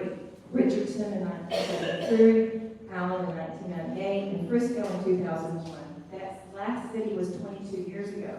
So it's kind of, you can see the concern for us, thinking we're putting all of our ducks and all of our, whatever you want to call it, into that basket, because it's very unlikely, and as of right now, we don't have a plan. I heard from him, it's talks about all the different water places, and I appreciate that information. There was the word possibilities, and there's still options, and so, as others have described, there's a lot of still just unanswered questions. I know you can't build houses without water, and all of that, but still, we're in a place we're in right now with our water because we issued way too many building permits before we had the infrastructure. Let's not repeat our mistakes. Let's slow down. Let's get some things solved in-house first, and then look at the development. Now, we, around here, if we want a pool or walking trails, we've got it in our neighborhoods. So none of that interests me, nor the packed-in houses. What would interest me, and what I think would be really, really great, I do think we need to get the Toma resolved, because as the judge ruled, Fort Hills that the city of Heath has standing to seek relief for violations of Toma. Sorry to say that, but I'm McClennan Chisholm, but that relief is limited to mechanisms specified under the provisions of Toma. Now, if all of that gets resolved and we can move forward, great, but it kind of nullifies the agreement to begin with, and we wouldn't have to go back to the starting board. But say it wasn't, say everything was okay, there's no Toma violations. Why don't we, to make everybody happy, just spread out the borders of the small lots and just give us more larger lots, fewer people, because I don't have to sit at the neighborhood right out here to get out to 550 because there's a long string of traffic, because again, we got the cart before the horse we had kept up with the infrastructure before. So I'm just saying, can we just take a deep breath and maybe Mr. Huffines go back to the drawing board and rework this plan? Maybe not, I see a shake, well, I want to shake her head. Sorry. Just to maybe expand the lot sizes. Get our development. I don't like all the stuff because it looks, all the stuff, maybe for Stover Kenny, I'm working with Kenny. But yeah, we like the rural feel here. Why not give us some of that in renderings and the drawings and the plans? I thought that would fit, draw some ground within this gap we have. So thanks so much. And I do ask you just to reject that deposit for right now and revisit it once we get things a little bit more cleaned up and resolved. Thank you. I'm ready for 45 minutes.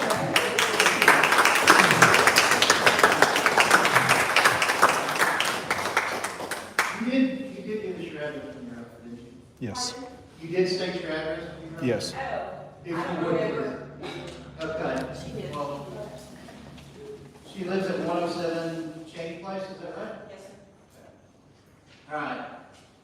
Now, the next one, I can read your first name and I can read where you live, but I can't make out your last name. Michael, you live on Stevens Road?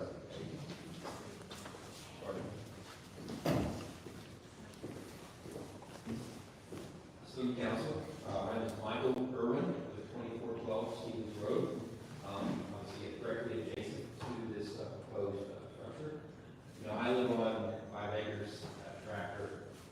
None of this really interests me. People have said lots of times, and stuff. And so I just want to kind of stick to some of the facts. There's some more financial components. Here's businessmen have for a moment.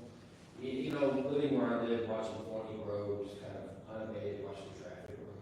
It always seems, in my mind, just about the infrastructure, right? Not just what we're showing on the screen, but how infrastructure supports. I know water can drop a lot. Roads, expansion of roads, we're about to expand 205, and is that going to be? But, the city now has 4,000 to 5,000 citizens, is my best estimation. And if we're proposing 1,800 homes, we assume 4 people per home, which is kind of maybe bigger, but capitals, right? So, 7,200 people is what we're potentially looking at. So more people in this neighborhood than currently occupied in Chisholm. So I'm speaking today, I'm actually concerned about the city itself, right? So has there been a profit and loss, P&L reform on this development by the city? So today, for the first time, I'm kind of new to this too, I saw proposed income to the city of $1.8 million per annum. And so that was assuming that was at the $400,000 per average price house in 1800, and at the current tax rates. Now, we stress the current tax rates. I heard something about raising taxes. Last night, that was and so, have we considered the IRR, the internal rate of return, on this development? Is it positive, right? Is $1.8 million per annum on a continuing basis that fully built out, is that enough to cover the cost of the city? So I know you have to build some sort of law enforcement system into it, which is infrastructure, which that may be included. We have to pay officers over the course of a longer period of time. This is not just coming in and building something. This is going to be for 10, 20 years. How do we burden that cost? The expansion of the fire prevention and fire rescue, how do you cover that? EMS, I think, was also requested, emergency services. Sewage, I'm looking at your agenda, so fire rescue, building official report, community waste, sheriff report, code compliance, animal control. Those all things cost. And they cost X amount of dollars now at a 4,000 to 5,000 population. So if my calculation assumption is correct, 7,200, more than double the size of the city, looking at your current burn rate on an annual basis, can that scale? Can you scale from your current rate to this new rate, the new number of households, the new number of people at $1.8 million per year? So I think, just as a business person here in the moment, bad business, if it's a cost to service this new development, this new neighborhood, exceeds the tax revenue, it makes no financial sense. There is no good business case for it. Now, if I'm wrong, forgive me, I just want to make sure, I want to bring it up to the people here and to the council to be sure there has been a P&L properly done for this development to ensure there's a positive, at least greater than zero IRR, internal rate of return, minimum. Is there an NPV greater than zero for this development? This is basic business practice. And the city should be running, we're not the federal government. Thank the Lord, we can't run $1 trillion deficit, right? We need to run a positive of pay policemen you're proposing to deploy, pay the existing fire, protection service employees, plus new, plus whoever is else going to be paid to run the city at the throat. So a very small government right now, everybody's here in the room that runs the city. We more than double the size of one single development. How are you going to pay all these individuals to run the city? So just, I would like to make sure, that we're thinking about this from a financial standpoint, not just an emotional one presented here by the society, the citizen. Does this make financial sense? Can the city afford it at this tax rate at $1.8 million? Right? Will that cover all the costs to the city on a go-forward basis? Thank you.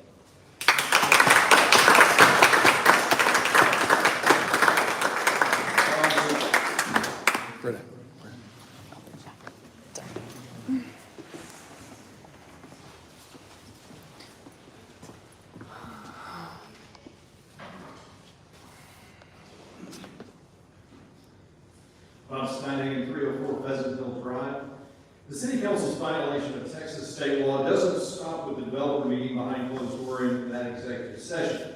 At the March 28th council meeting, Philip Upline stated that he and the city have been in negotiations for over 2 years before the development agreement was signed, which is a troubling revelation. That's because McClendon Chisholm is different than all other cities in Rockwall County in that we are a general law type A municipality and not home rule. A home rule municipality makes its own rules on how it governs itself, but the state of Texas determines how the rules of a general law type A city is governed.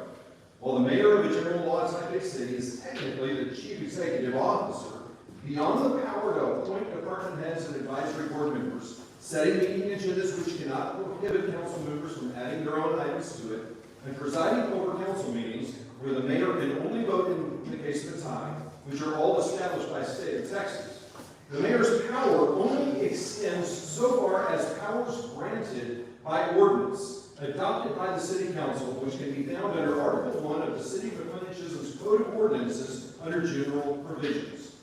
There, one will find the established ordinances detailing the powers of the city attorney, city secretary, city administrator, and municipal judge. But no additional powers have been adopted to give the mayor any more power except those granted by the state.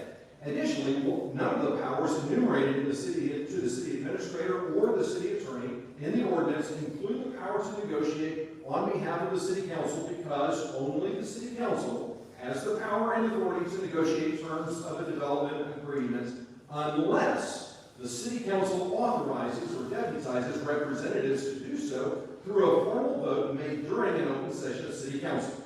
When I was mayor, we did this. The city council authorized and deputized me and Councilman Scott Turnbull, who died Friday night, to negotiate on the council's behalf with the owner-developer of 4,000 acres that we eventually ended up giving to the city of Rockville. That authorization was done through a formal vote, and the parameters of our authority was detailed in that authorization. By a formal vote, in an open session, the council appointed me and Scott Turnbull to represent them in a lawsuit, where the council deputized us to act on their behalf within the constraints that were outlined during the open meeting. When the city negotiated with the volunteer fire department, the council formally voted for Scott Turnbull and Wayne Orchard to represent us within the guidelines established in that open council session. So for anyone to negotiate on behalf of the city council with the developers of Trilogy without the expressed vote of the city council to do so violates the structure and purpose of this form of government, which violates state law, especially if the council and developer are claiming that negotiations with the city council have been in process before the development concept was even presented in an open meeting. When exactly did the city council authorize anyone to negotiate on their behalf? Where in the written record can this authorization be found? Specifically, who was deputized to represent the council and what were the parameters of that authorization? Now, in reference to the annexation services agreement that's under consideration for adoption tonight, let me read from item B1 under emergency services. Quote, police protection from the City of McClendon-Chisholm Police Department shall be provided to the annexed area at a level consistent with current methods and procedures presently provided to similar areas commencing on the effective date of the annexation ordinance. These services include normal patrols and responses, handling of complaints and incident reports, special units such as traffic enforcement investigations, and coordination with other public safety support agencies. So, when did the city council vote to start a police department? If you vote to approve this service agreement, you have effectively done so, and done so outside of the purview of an open meeting, which is another point of standing for violation of Texas state law. Additionally, item 3 of this section also requires the city to provide EMS services, which would make ours the only city in Rockwall County to do so. Are we no longer to be part of Rockwall County Emergency Services Corporation?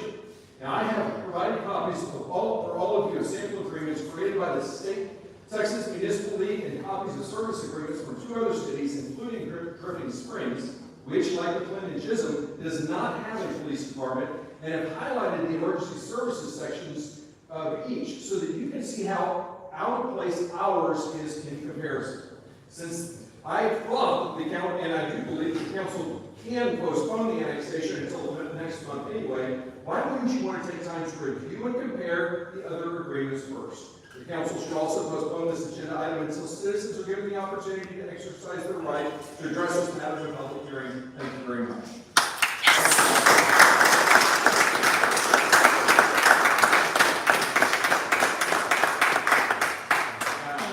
Time is 8:35. That concludes citizens' comments for tonight. We'll move on to item 7 on the consent agenda, which is item 71, 72, 73, 74, 75, 76, and 77.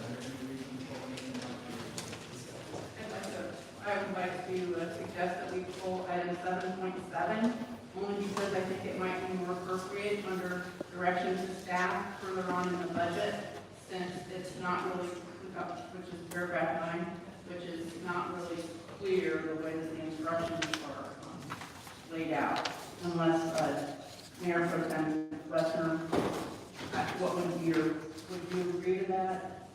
Would you agree with that vote? Mr. Mayor, I'd like to remove item 7.7 from the consent agenda. Making a motion to remove it? Okay. I've got a motion, do I have a second? You want to remove it as an agenda item?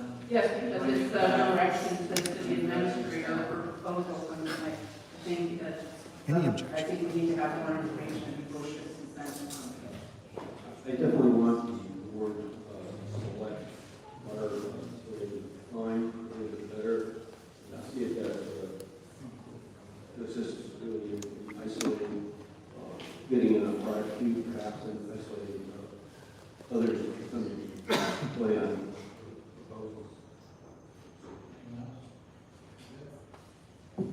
All right, all in favor to remove this from the consent agenda and basically filling this agenda item and bringing it up under direction of staff, is that correct? Yes, Mr. Mayor. All in favor? Aye. Aye. Show that in the numbers. All right, then back to items 7.1 through 7.6. If there's no other discussion, all in favor? Aye. Okay. Mr. Mayor, I'd like to make a motion to approve the consent agenda, items 7.1 to 7.6. Okay, I've got a motion, no second. Second. Okay. Any discussion? Not all in favor? Aye. All right. Before we move on to the items under 8, first off, item 8.1, had no information with us, and we cannot do that. Mr. Naylor, I know he was here, he was outside. I understand the reason for it, Your Honor. David, I can't do item 8.1 the way it was put on the agenda because there's no information with it. But if it's simply an introduction to you to the council, because I know you're newly elected, we can do that.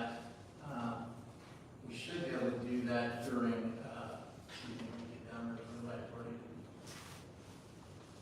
To council member reports and announcements, if you can state it. But I can't do it under 8.1 because it's properly submitted on there for the audience to know exactly what we're 8.2, before we get to 8.2, there is something I want to get done while everybody is still here, because I know it gets kind of lengthy sometimes. During our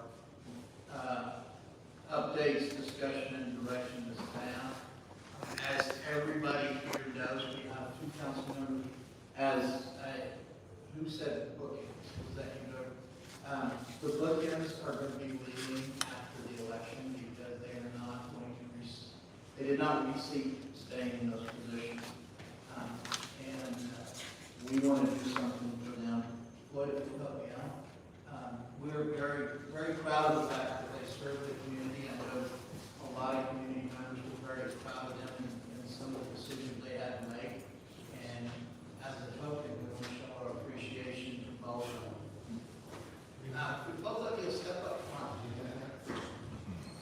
And keep looking at the audience. Both of you step up front.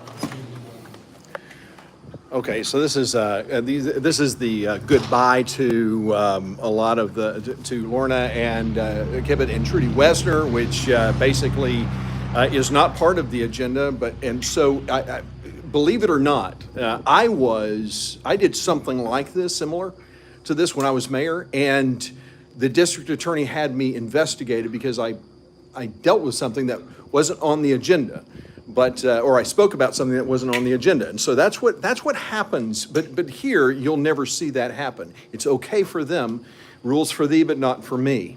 This city has got to have a new leadership, and it's got to have a new sense about itself. And so this is kind of the things that goes on in our community. So. By the way, congratulations, Mr. Naylor. That is Mr. Naylor. Congratulations. Glad to have you on. So that's the president of the RCH board as well. So he is not going to be able to speak tonight. The agenda apparently was improperly created, so that was unfortunate for him. But we are going to continue going back once they finish this little presentation and where they basically glorify themselves and give them pats on the back, even though they Lorna and Trudy, especially Trudy was probably one of the worst members of city council that our city has ever had. All right, so I think they're finished with it, so we'll go back in here. 8.2, Committee of Thank you, Mayor. As you all know, our board of adjustments and our planning and zoning committees, their terms expire June the 30th. I'd like to go ahead and get a jump start, so because we do have difficulty getting applications.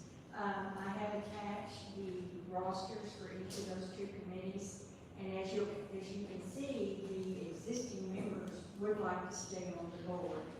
I believe that we are obligated to take applications. And I would like to suggest if your permission that I do a mail out to maybe draw in some more people who are not aware of these committees. We already have labels from another project. We have envelopes, so there will be no cost of this except for postage. Council. I think it's a good idea to try to reach as many people as we possibly can, to see if they'd be interested in being a public service in that capacity. So BOA or P&Z.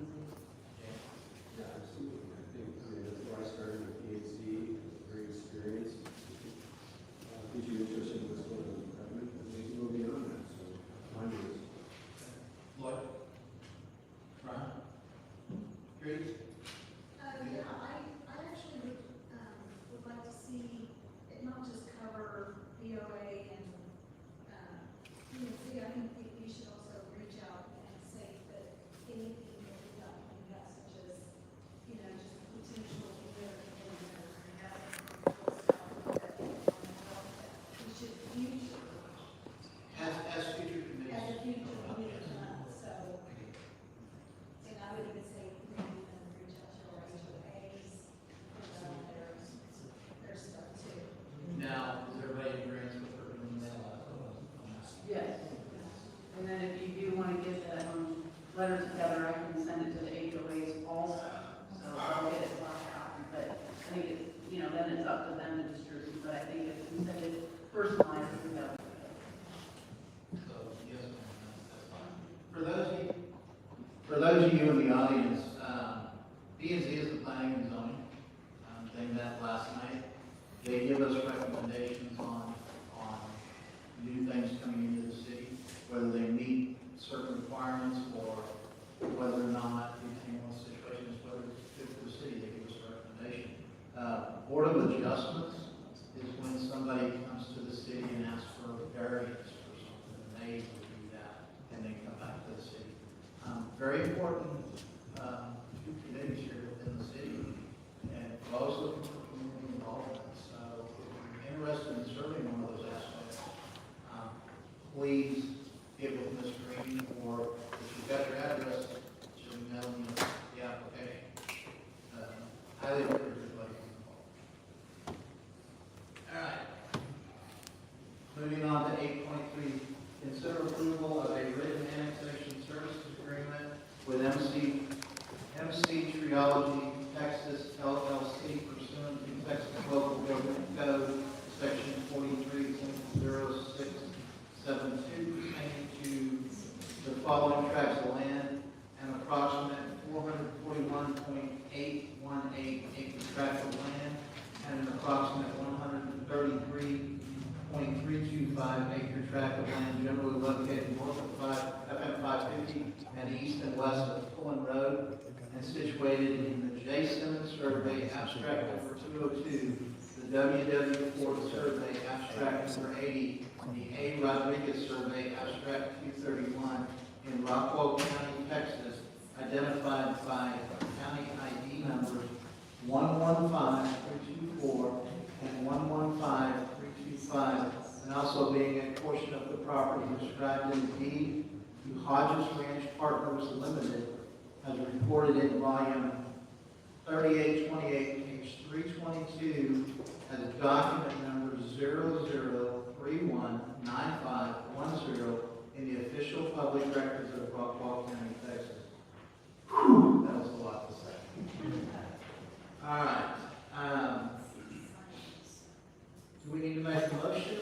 get to speak.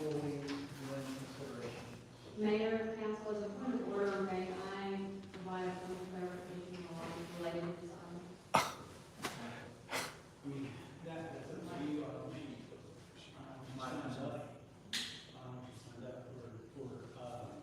Speaking on this item? I did. Oh, okay. You did it earlier in the citizens' comment, Right. but not during this time, so I'm gonna have to say no at this point. Thank you. Thank you for asking. Did she sign it during the citizens' comment? It's on one speaker's card for citizens' comment and each of the agenda items related to the village. So she's not done. What's your point of clarification? Mr. Ventura, Hold on, I can't have everybody holler. Misty Ventura, 9406 Biscayne Boulevard, Dallas, Texas, 75218, on behalf of the property owner in Six Trilogy, who is a party to the service agreement. The service agreement was provided in draft form and reviewed by the city attorney. It is in compliance with state law, specifically Chapter 43, Subchapter C3, which obligates certain information to be included in the agreement. There seems to be some confusion related to the purpose of the agreement and the services. The City of McClendon Chisholm Police Department, we all know, does not exist. And if it makes the community feel better to strike the City of McClendon Chisholm Police Department, I think the agreement would still be in compliance with state law. There is nothing in the agreement that obligates the community to start a police department. It merely recites state law that you're going to provide services consistent to those similarly situated. Thank you. Thank you, ma'am. Do we get to speak? Oh, yeah. If you look at the actual wording of it, it's kind of a bit ado about nothing as far as he goes. It's consistent with current methods presently provided. What is that? It's nothing. So we look at the words. What it says, consistent with current methods that are presently provided. That's what it says. That's pretty simple. And what are we providing at present? Nothing. So all we're obligated to provide after the agreement, if it is signed, is nothing. That's totally up to council if they want to sign the agreement, and it's totally up to council if they want to strike that provision. I don't want y'all to feel like you have to strike that provision to keep this compliant. All we promise there is what we're doing now, which is nothing. Again, it is council decision. There is no problem either way. Whatever council would like to do is good. I'm not here to tell you what to do, but I'm just here to tell you, hey, what you can and can't do, and either way you want to do it.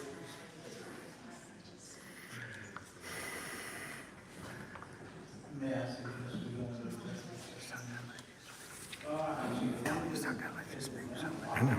This is the very bottom. You're right. What?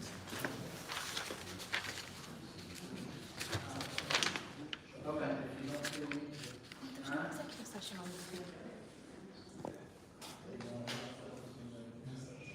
Good. What? You're the only one so far. Everybody else is willing to discuss it out here, so that's fine. All right. Guys, this is 8.3, consider approval of written annexation services agreement. I don't have a vote on this unless it became a tie. There are 5 of you here, so that should not happen. But I'm going to tell you from my standpoint, I believe the way it's worded, I'm not comfortable. I agree that it needs to be changed, because I don't want it to cause a problem. Yep. The council will have to make that decision. That's all I have to say on that. So we'll entertain motions one way or the other. So we can make a motion and discuss. So I'd like to make a motion to approve the annexation service agreement with the village of Texas as written in I've got a motion, second. Now it's open for discussion by council. Okay, I was confused, last week, whenever we got the packet on Friday, I thought, why the heck are we, signing an annexation services agreement when we were going to be, perhaps annexing them into the city, so I spoke to Mr. Holland and got a clarification that it is a legal requirement to do so, so I have my, concerns put to rest on that, because it's a requirement. I think it would be cleaner if we did perhaps take out the reference to the police department and the EMS, because we get our EMS Yes. services. Yes. Okay. It would just be a bit of a clean document, even though we understand exactly what it says. If Trilogy is offering to do that, I think that would be good. I'm fine with that. If it needs clarification along those lines, and by removing it, if you want to offer that better understanding, I'm fine with it.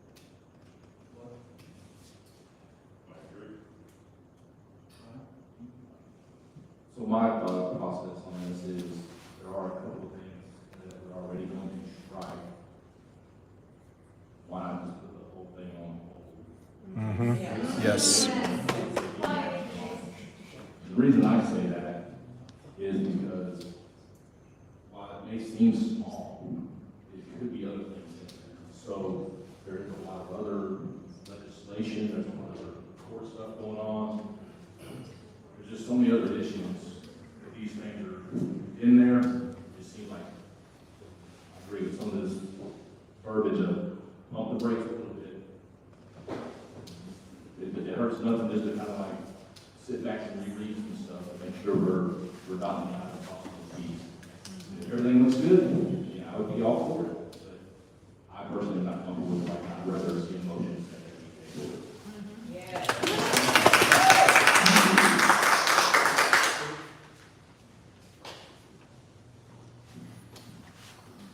Well, I disagree.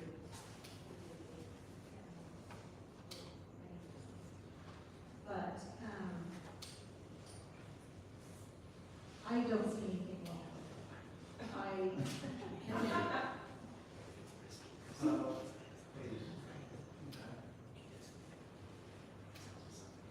Annexing them out for me is bringing them to the city. Which is a good thing. It's not a bad thing. That means bringing them into the city means we will have to add this on our tax. That's not a bad thing. We can't hear back here. Can you turn off or talk into the microphone, please?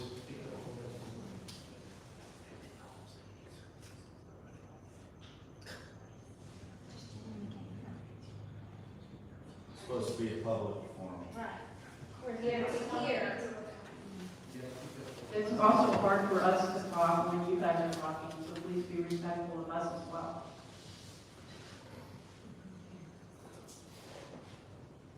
I do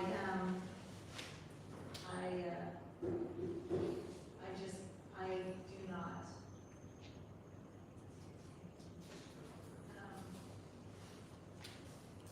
It's okay if you're for, let me stop you. It's okay if you're happy with it.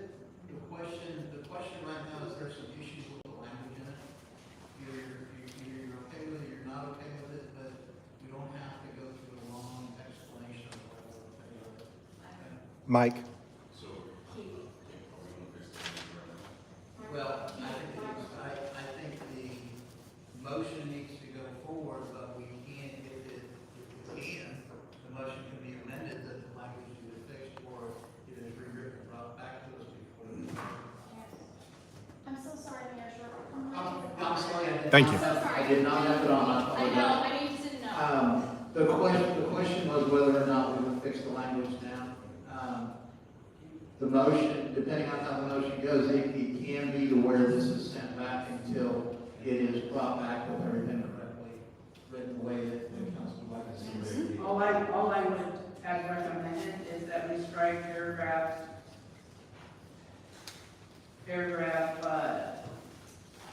B, subparagraph 1, paragraph B, the police mentioned and the EMS. That's all that I was asking you to correct. I personally went through the DA, I'm not an attorney obviously, but I went through the DA and compared it with what this agreement is, and I had been a little concerned about park maintenance. So there is a city park. Well, that city park is to be maintained by the city of Clinton Chisholm, as it is stated here. Or when you go to the development agreement, the city is being reimbursed by Trilogy for the first 5 years of that park to pay that park maintenance. So I had my fears about there. So I only found that based on what we were talking, that some people felt more comfortable if we eliminate the police, since we don't currently have a police department, and eliminate the EMS instead of provided by the county. And so that was my recommendation.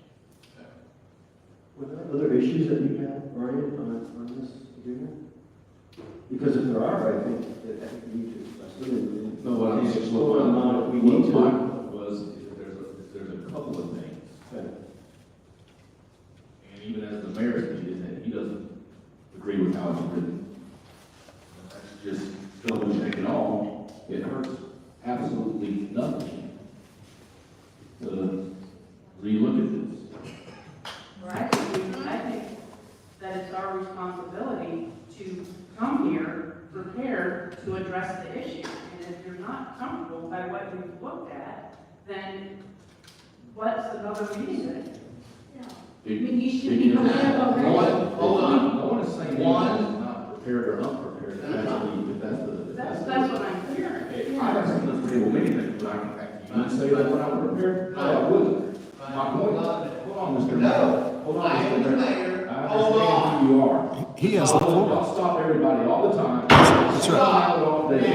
She made a comment and I can't respond. No, he has the floor. He has the floor. You quit arguing, and you quit interrupting. I didn't say it. You had something you said while you were trying to talk. I'm gonna tell every council member, and remind you right now, we hold them accountable for acting that way, I'll hold you all accountable. If you have something to say, you say it. Then you're given an opportunity to speak as well. But the next time I tell you to stop, I expect you to stop, council member. Sure thing, Mayor. Either lead by example and do what you expect everyone else to do. It works both ways. It does, and I stopped you because you two were arguing. What's wrong with arguing? I'm conversant. Because the more pissed off at your action, you know that. I think everybody. Now, can we get back to a decent conversation without both of you acting like that and nobody interrupt each other? Both of you can make valid points, but give each other a chance to finish. That's all I ask. Now, finish what you're concerned with. I'm good. I think I made my point.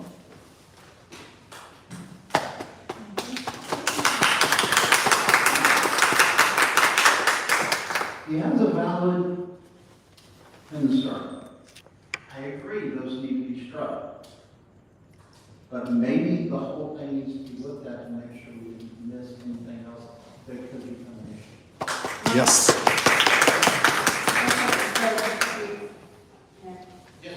We got the packet on first. We had 5 days to discuss this with the city attorney and the city administrator if we had any questions. I did present those questions in the call. My questions were answered.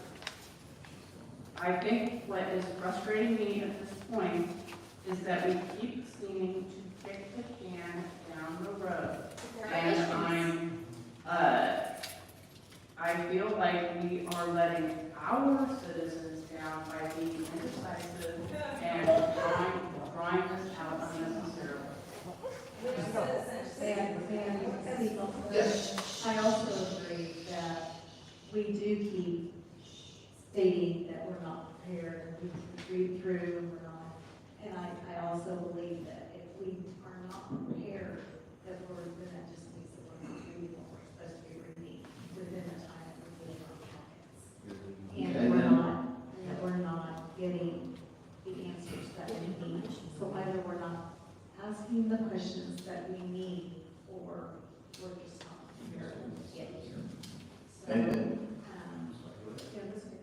So, I don't know what it is, Brian, maybe you're either not prepared or you're not getting one. This is not the time to make that. No, I'm just saying, I don't know what it is. Yeah, but we don't even need to make that. That's right. We have to say that about every council member. I agree with So that. we don't make that. Well, I'm just saying, I don't know what it is. My concern is that we're able to go through this. If we're not able to do so, then there's another option. All right, unless there's any other discussion, the motion is on there to do it as Lauren put it, was striking those things. At this point in time, you either vote for it or against it. Is there any other discussion before we make that vote? It's very, very simple process. You're either for it or against it, the way you made the motion. Doesn't mean a second motion. Is there any other discussion? If not, then I'll call for a vote. All in favor of the motion that Lorna made, striking those items? All in favor? Aye. Aye. Please do me a favor, raise your hand, I only heard two of you, I want to make sure I got that right. All in favor? Ms. Trudy, Floyd, Oh, my gosh. Lorna, and Dave. Okay. All opposed? Mr. McNeil. Got it. All right, at this point, the motion passes 4-1. Okay? All right. Move on to item 8.4, discussion and action regarding an ordinance annexing the following tract plan pursuant to the request of the property owner, MC Trilogy Texas LLC, an approximate 441.818 acre tract of land and approximately 135.325 acre tract of land generally located north of FM 550 and east and west of Pullen Road and situated in the J. Simmons Survey, abstract number 202, the WW Ford Survey, abstract number 80, and the A. Rodriguez Survey, abstract number 231 in Rockwall County, Texas, identified by the county ID numbers 115324 and 115325, and also being a portion of the property described in the deed to Hodges Ranch Partners Limited, as recorded in volume 3828, page 322, as document number 00319510 in the official public records of Rockwall County, Texas. All right. Get your mic on. The one, yours is on? Oh, it was, yeah, I guess there were too many on it, it just wasn't going up. Anyways. Mayor Sharp, if you notice right before the 8.4, it's required by state law that you recess for a second and sign that document before you move forward on to the next. Okay. So our city, and that's, I mean, you can't see it, it's put in there. So if our city secretary can bring me that document and you second, it happens. All right, guys, if you'll give us, and I just go to boardroom anyways, we'll recess for 5 times 9:05. Well, you just saw the why we have a problem on city council. You saw Dan Tucker, the guy that is basically the quietest guy on there, and he waited to see if there was a majority vote already. He didn't lead on any of it. And this is the guy that I'm running against because he is so feckless as a member of council. But the thing that's interesting is what Lorna cut out of this services agreement makes the services agreement actually does not fulfill what is necessary in a municipal services agreement. those agreements do have to speak to police or law enforcement protection, and they have to speak to the EMS. And so I gave the city council copies of other municipalities' municipal services agreement. One of them was Dripping Springs, and I'll put a link to that in the description. But that basically, they didn't have a police department, and so what it said was, we don't have a police department, but we work with the sheriff's department, and that's where you're going to get your law enforcement protection.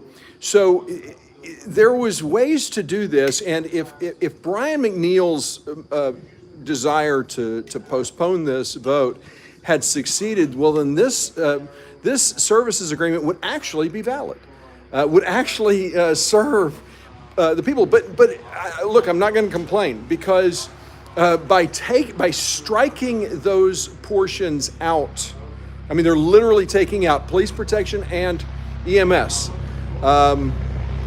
It basically screwed Huffines worse than it would have if they had just waited a little bit and gone back to the drawing board. So I actually like this, but we're going to have to take a look at what actually comes out from the city secretary. Right now, Misty Ventura is over there talking to the city secretary, highlighting the fact that, hey, this won't work. I guarantee you that's what she's over there doing right now. And so, yeah, here, I'm going to show you. There is, I'm going to turn the camera around. Let's try that again. There it is. Okay, there they are.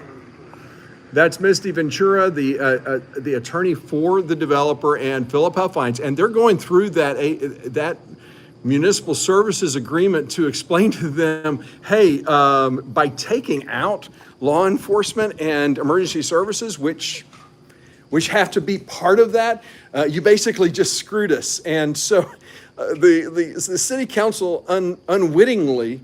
Yeah, and now they're going to the mayor. The city council unwittingly screwed the Huffines development. I'm going to go and look. I'm going to take a look at this. We're going to. So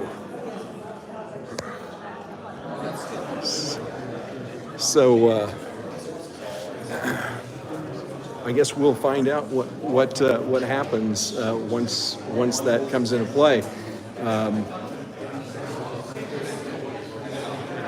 I'll just move it back.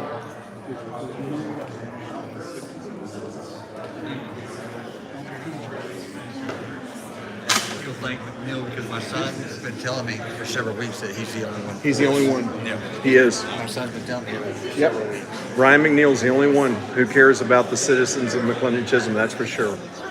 So, but what they don't understand is they took out police and EMS, which what they should have done was just change it, modify it, because those services agreement, and I gave them samples of it. Like in Dripping Springs, they don't have a police department, and so they basically put that in there. We don't have a police department, but we get it through the sheriff's department. And that's how they write it. So now we're basically saying we do not have to provide police protection or EMS protection, which makes no sense, because if they're in the city, if they're annexed in the city, well, then they're going to be citizens of the city, so they're going to receive all of the services. But it might have actually worked out. This is the big vote, and they should delay this, but they're not going to.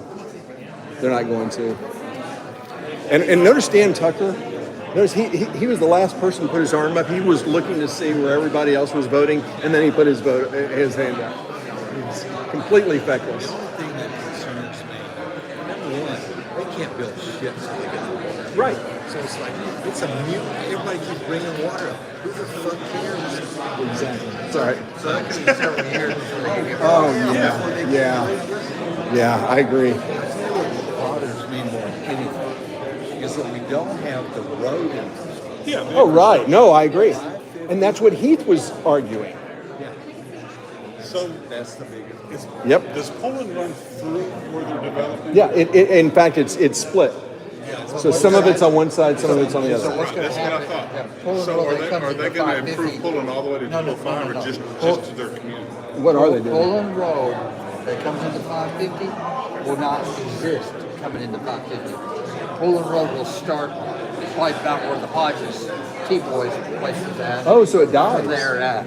So there'll be just homes in that area. Oh, okay. Half So of it'll the be a new street will entrance. die. It's a little further down the hill then? No, Poland, you want to get. Oh yeah, I love it. That's hilarious. The Bob, I like that. I like that. That's good.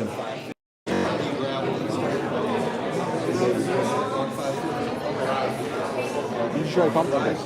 Right now, it's Verizon did it and the Rabbit Creek. Those fungal fingers on that front. Oh, I understand. I've done the same thing. Just down about 3 people. Yeah.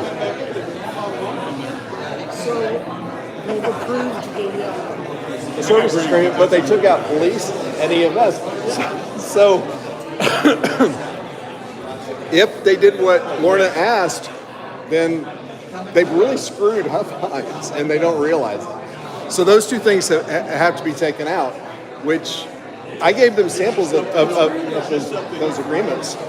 They just, I got a picture of them signing.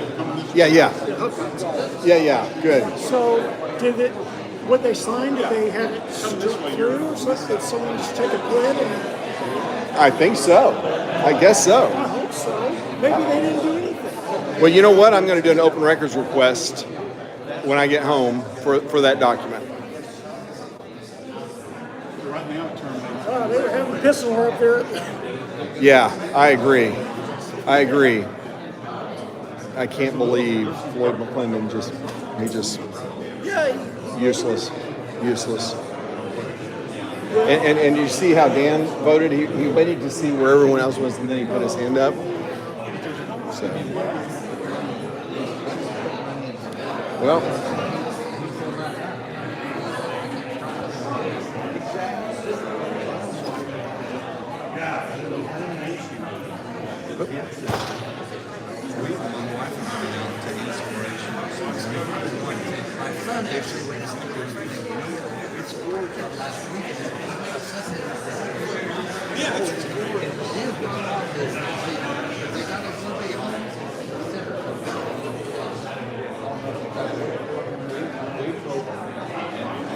It's just like every developer.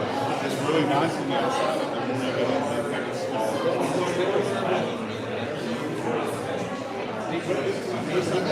when you get in, they think it's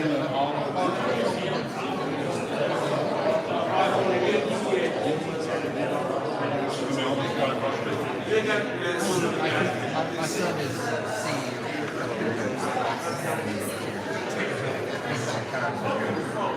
I saw your thing. I was going to say it's predicted for your deal. He can tell me for 7 years that that mill's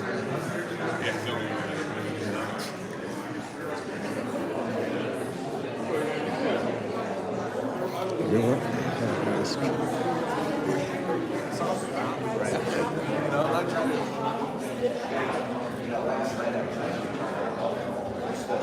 Can you hear properly back there? Is there too much shuffling back there?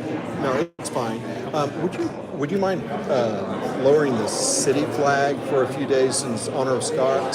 Oh, no, that's what I did absolutely. when Steve Hatfield died. Remind me again. Yeah. Thanks. I appreciate you saying that too. Yeah.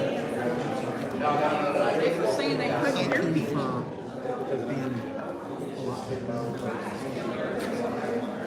You know what I'm saying? Okay. Okay. Even if we put a station in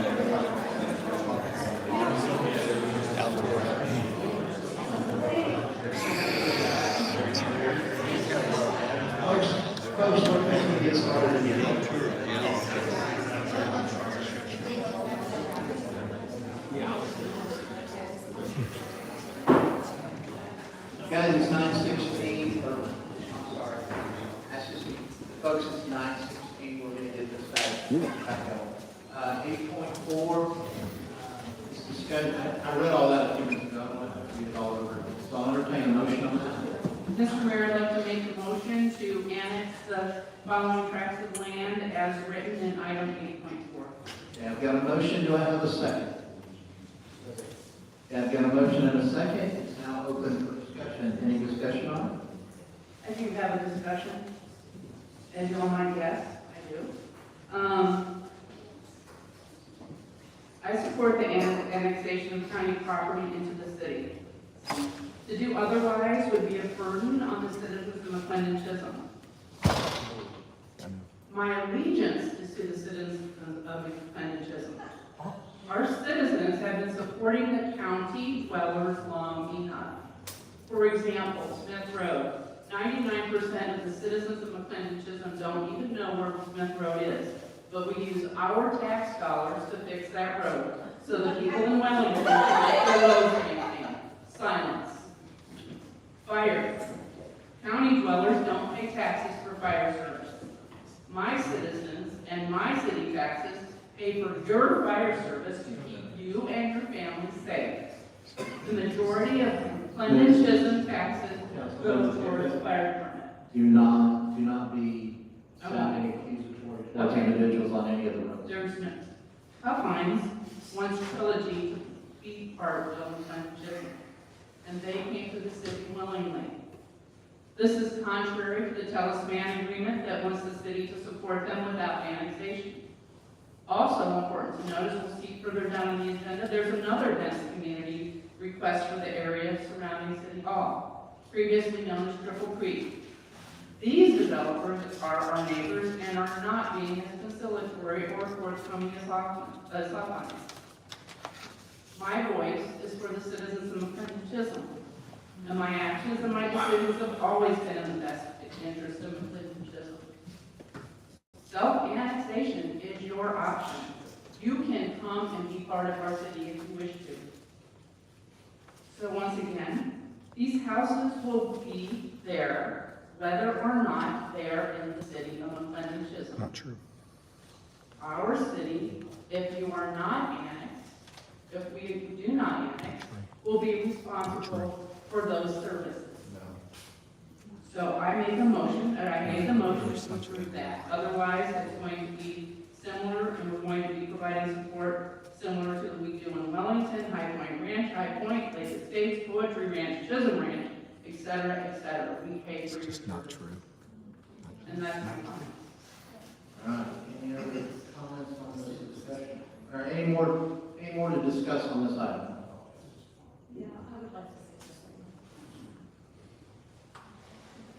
As of right now, with the way things are, the reason I'm wanting to bring in, at least one of the reasons I want to bring in the trilogy into, bring them into, or annex them into the city, is because it will help our city with the taxes. The ad valorem taxes. Sorry, what? Say what you need to say. Guys, please be respectful. So it will help our taxes because the, it will help our taxes with, or it'll help our city with the taxes. And without that, the people that do pay taxes will just end up paying kind of similar to where, like, what, is it Wellington, is that right, or, is that right, is that the citizens? And other citizens that don't pay city taxes. We get stuck with stuff like that. And so by sometimes bringing in, wanting to come into our city, that just helps us. And I think that's a good thing. And they don't have to do that. And I think that's noble. So I'm all for that. They really don't have to do that. So I applaud them for that. And I'm going to take advantage of it. And, you know, it benefits us. So I'm for it. I just want to be really clear. I am not against Tough Lines. I am not against their development. I'm not against what they're trying to do with the trilogy. I want to be very clear with that.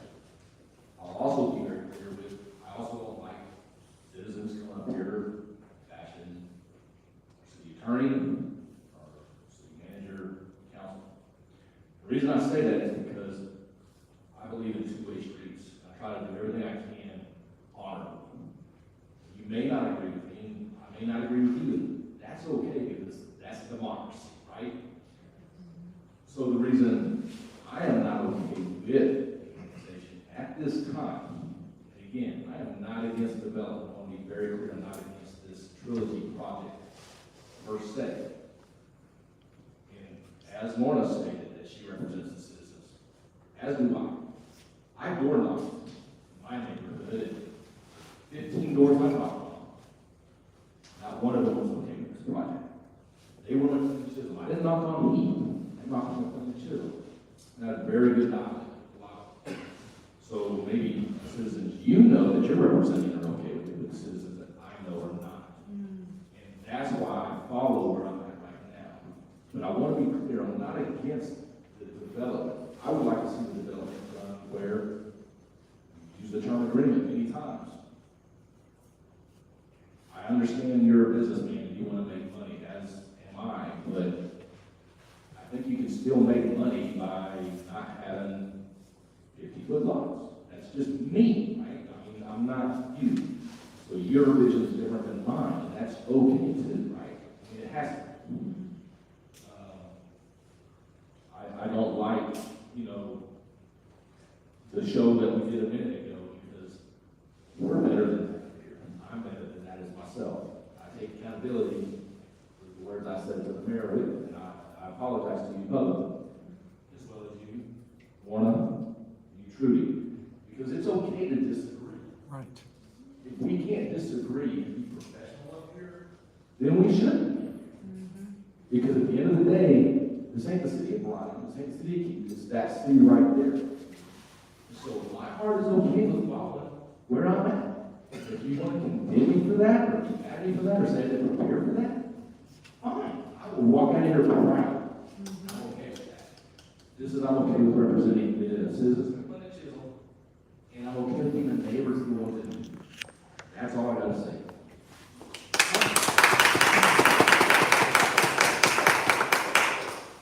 I think that it's important to have different opinions, because if we just all sat here and nodded our heads, it wouldn't be right. And I think that's a good thing to have different opinions. And I think it's good to have a dialogue.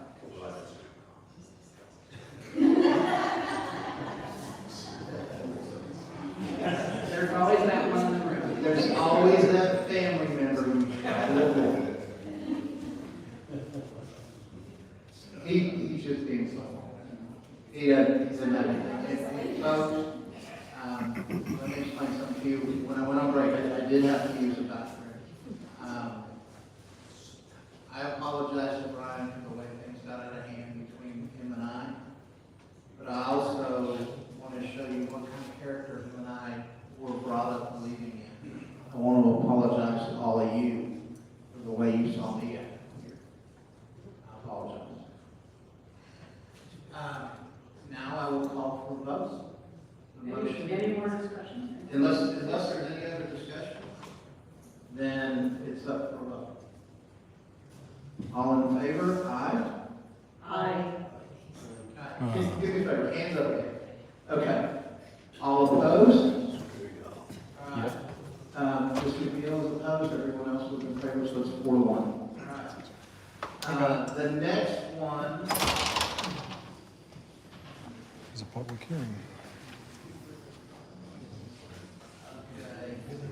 Public hearing on to consider the application of NC Trilogy Texas LLC requesting initial zoning of planned development district and updating the comprehensive plan and zoning map for the following 2 tracts of land, an approximate 441.818 acre tract of land and approximately. I'm just offering to save your voice Okay. on this particular one. My understanding, the PUC tabled this until like around May the 16th, I think. I'm not sure, but yeah. That's my understanding. So I believe it's either subject B or C, 211.007, I think it's C. It says we're not even permitted to have a public hearing until we get a final recommendation from the P&Z. So my advice is just to skip over this item, and I did make a mistake earlier too, so I apologize to you on, when you speak, I thought our pattern was to let people speak at the beginning or during whatever agenda items, because either one is okay. But you told me if our pattern to just at the beginning, so we should not let the signature, speak on that, so now we just, everything is getting comments, so I appreciate it, you know, that was practice as well, and so, my thought is just to skip over it. All right, then, 8.5 will be tabled until a council meeting, probably the second council meeting in May, but I'm not sure when the next P and Z meeting is. I don't know what P&Z is Or going to do with it, so. table until we get a report from P and Z. Well, we have to table to a date, sir, so you can just leave it open. 23rd, till May, we'll table it till May 23rd, and if we haven't gotten a recommendation from P and Z, we'll. We will we'll need, go. we can each renotice it though. Okay. All right, with that being said, Obviously, that'll apply to 8.6 too. that also applies to 8.6, where we table until May 23rd. All right, 8.7, folks, if you got a chance to look at the agenda, 8.7 is on there, but down at the bottom in the meeting pages of what it says request to be tabled until May 23rd by the applicant, so we won't be. What? I don't understand that. Is it somebody made a motion to table it? Or- No, it's on there that the applicant doesn't want to address it until May 23rd. Okay, there are two options, again, we can actually table it till May 23rd, if that's what the council wants to do, or, again, you have to read it. If you want to, which may save the city some money, you can open the public hearing, do it, well, we have final recommendation for CUC on it? No, we've not had any. Michael, you obviously have something you say. Would you turn that mic on for me? I'm trying to, but it didn't like it very much. There it is. Okay, at the P&Z meeting last night, the applicant had requested that it be postponed consideration until the next P&Z meeting. Planning and Zoning Commission tabled it indefinitely, with no date certain. And the objective of their tabling was to convince the developer to enter into a development agreement with the city of McLean and Chisholm. I spoke with the developer this morning, and they are more than happy to enter into a development agreement with the city council and the city. And don't mind it being postponed until they give a draft for your consideration, and review by yourself. They don't have a agreement, or is this triple? Well, the land is in Triple Creek PD. Triple Creek development agreement has expired. So the zoning stays. So what these folks have requested is a change of zoning from Triple Creek Plan Development District to a new one called Legacy Park Plan Development District. But P&Z tabled it, so they have no action, except for the paperwork. So I'm assuming it's inside our city limits? Yeah. We wouldn't, okay, yeah, we wouldn't do development here, we would just consider the plan development. If they would do something different with the plan development, and that's why they asked, you can't table it open, you're not allowed to do that. So that tabling is ineffective, you have to table it to a date certain. And they have to have a certain date that you know it's gonna be on there, and it's gotta be on there one item, and the motion is to untable whatever item, and the next item on the agenda will be considered that item.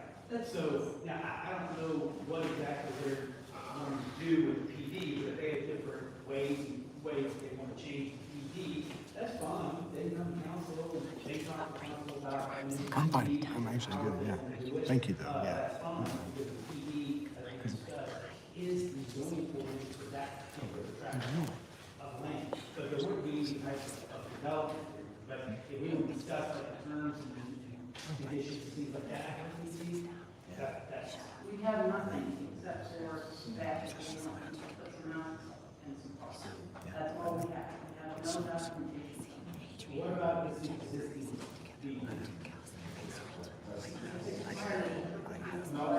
I know. We said development agreement expired, the zoning is still there. The zoning is still out. We have to. 1,500 acres, 1,700 houses. Okay, Here's the issue I have with both item 8.7 being the public hearing and 8.8 is that we have this here. There's not a lot of explanation here. And I'm gonna go out on an assumption here, but somebody that represents Oak National Development LLC is probably not in attendance. So we can't even ask questions on it. So I have a serious issue with doing either one. And obviously, council's got questions and concerns, and I have nobody here to answer. Mr. Mayor, we don't have a recommendation for approval or denial from the planning and zoning commission, so there is no action that you can take, irrespective of what's going on in the city. So, Well, Mike, I have a concern with it as far as is it still Triple Creek? Is No. that what it- The current zoning on that property, that doesn't include, does not include the 15 acres that we own here. The remainder of the Creek zoning is still in effect. The zoning. zoning across, as far as what you're thinking of as Triple Creek being a development, All of the stuff that was in the development agreement has expired, not renewed. Last year was June 22nd. And the zoning didn't go away because a previous council zoned for the plan development. And that plan development has a lot of things. So, here's my question. Are we able to change that to ag zoning since the developer agreement has expired for 3 weeks? You could authorize a public hearing to consider a change in zoning. But you'd have to do that. You have to authorize a hearing, planning and zoning would have to consider it and make a recommendation. So we would have to provide direction to staff. We can't make a motion. If you want to think about that, it needs to be on the agenda.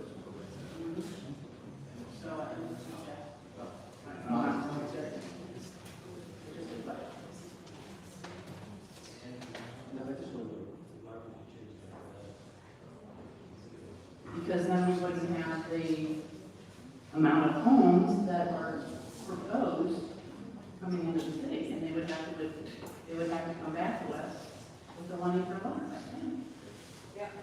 well, here's they're asking if I'm reading this right, they're asking for change to the, they're inside the city limits, irregardless. They haven't asked for anything because they withdrawn they tabled their request. My thing is, what is the exact term we use to end both of these tonight, not as far as table them to a future? You've got two options. Okay. You can go to table to a date certain, say like May 23rd. If you want to do that, on 8/7/8/8. Or you can simply take no action and bypass them. They're done. We still, I mean, it's the same. Only thing is, by moving past them and taking no action is, you can put them on any agenda you want to in the future. Tabling is if you're locked into that date, which is the point of it, you're locked into that date certain. Either way, we're still going to have to post notices if they're going to be, so we can have a public hearing on that. So when we do no action, Yeah, it's just, you just said, no, is there any action? What's that? Nobody says anything, moving on to 8.8. all right, any action on 8.7? No? No?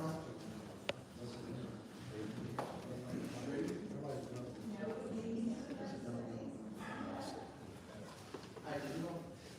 We left. I don't really talk about that now. I just asked a question over that. So, 8.7 has no action. 8.8. All right, is there any action on 8.8? No. What? No. Okay. Moving on to 8.9. This is a public hearing on a request for approval of a special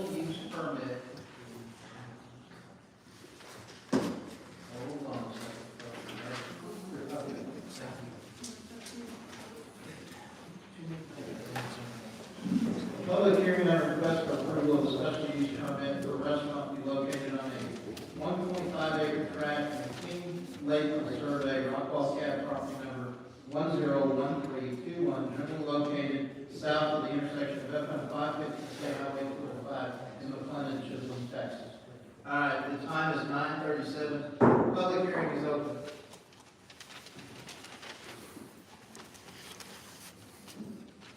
Good evening again, council. My name is Sarah Stevens, and I live at 279 Partridge Drive. A lot of this is going to be a repeat of what you may have heard me say before or say last night at the community meeting. I am very concerned about the SUP application for this property. The letter from Mr. Cameron Sloan says, the purpose of this SUP is to illustrate the proposed retail building and most especially the restaurant with an order-ahead drive-up window. But your staff report from Mr. Coder, the city planner, says this applicant is requesting approval of a specific use permit for a restaurant with an order-ahead drive-up window and the ability to serve alcohol for on-premise consumption. The SUP application from Mr. Sloan does not mention on-site consumption of alcohol. And I, first of all, have real concerns about the discrepancies in the application versus the staff report. And second of all, as I have stated many times, I'm very concerned about alcohol being handed through a drive-through window. I understand the drive-through window will not have a speaker box. It is for call ahead orders, but no one in this community or the surrounding area is too lazy to park their car and walk in and pick up their order.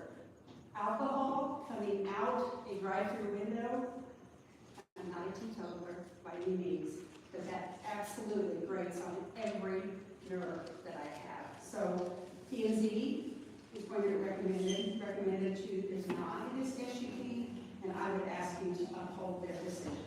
Thank you. Thank you very much.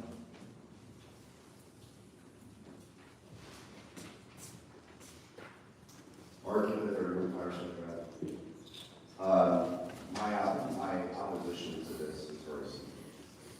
Texas law has a specific prescribed pathway for the city to terminate, to allow itself to have sale of alcohol, beer, wine, mixed drinks, hard liquor, whatever, in restaurant situations. We've never undertaken that pathway, which is a vote by the citizens of the city itself.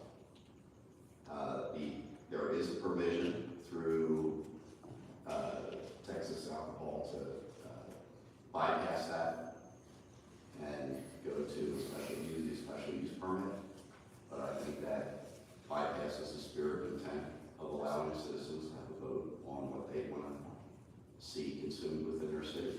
And they can make that declaration. It can be wine and beer, it could be alcohol.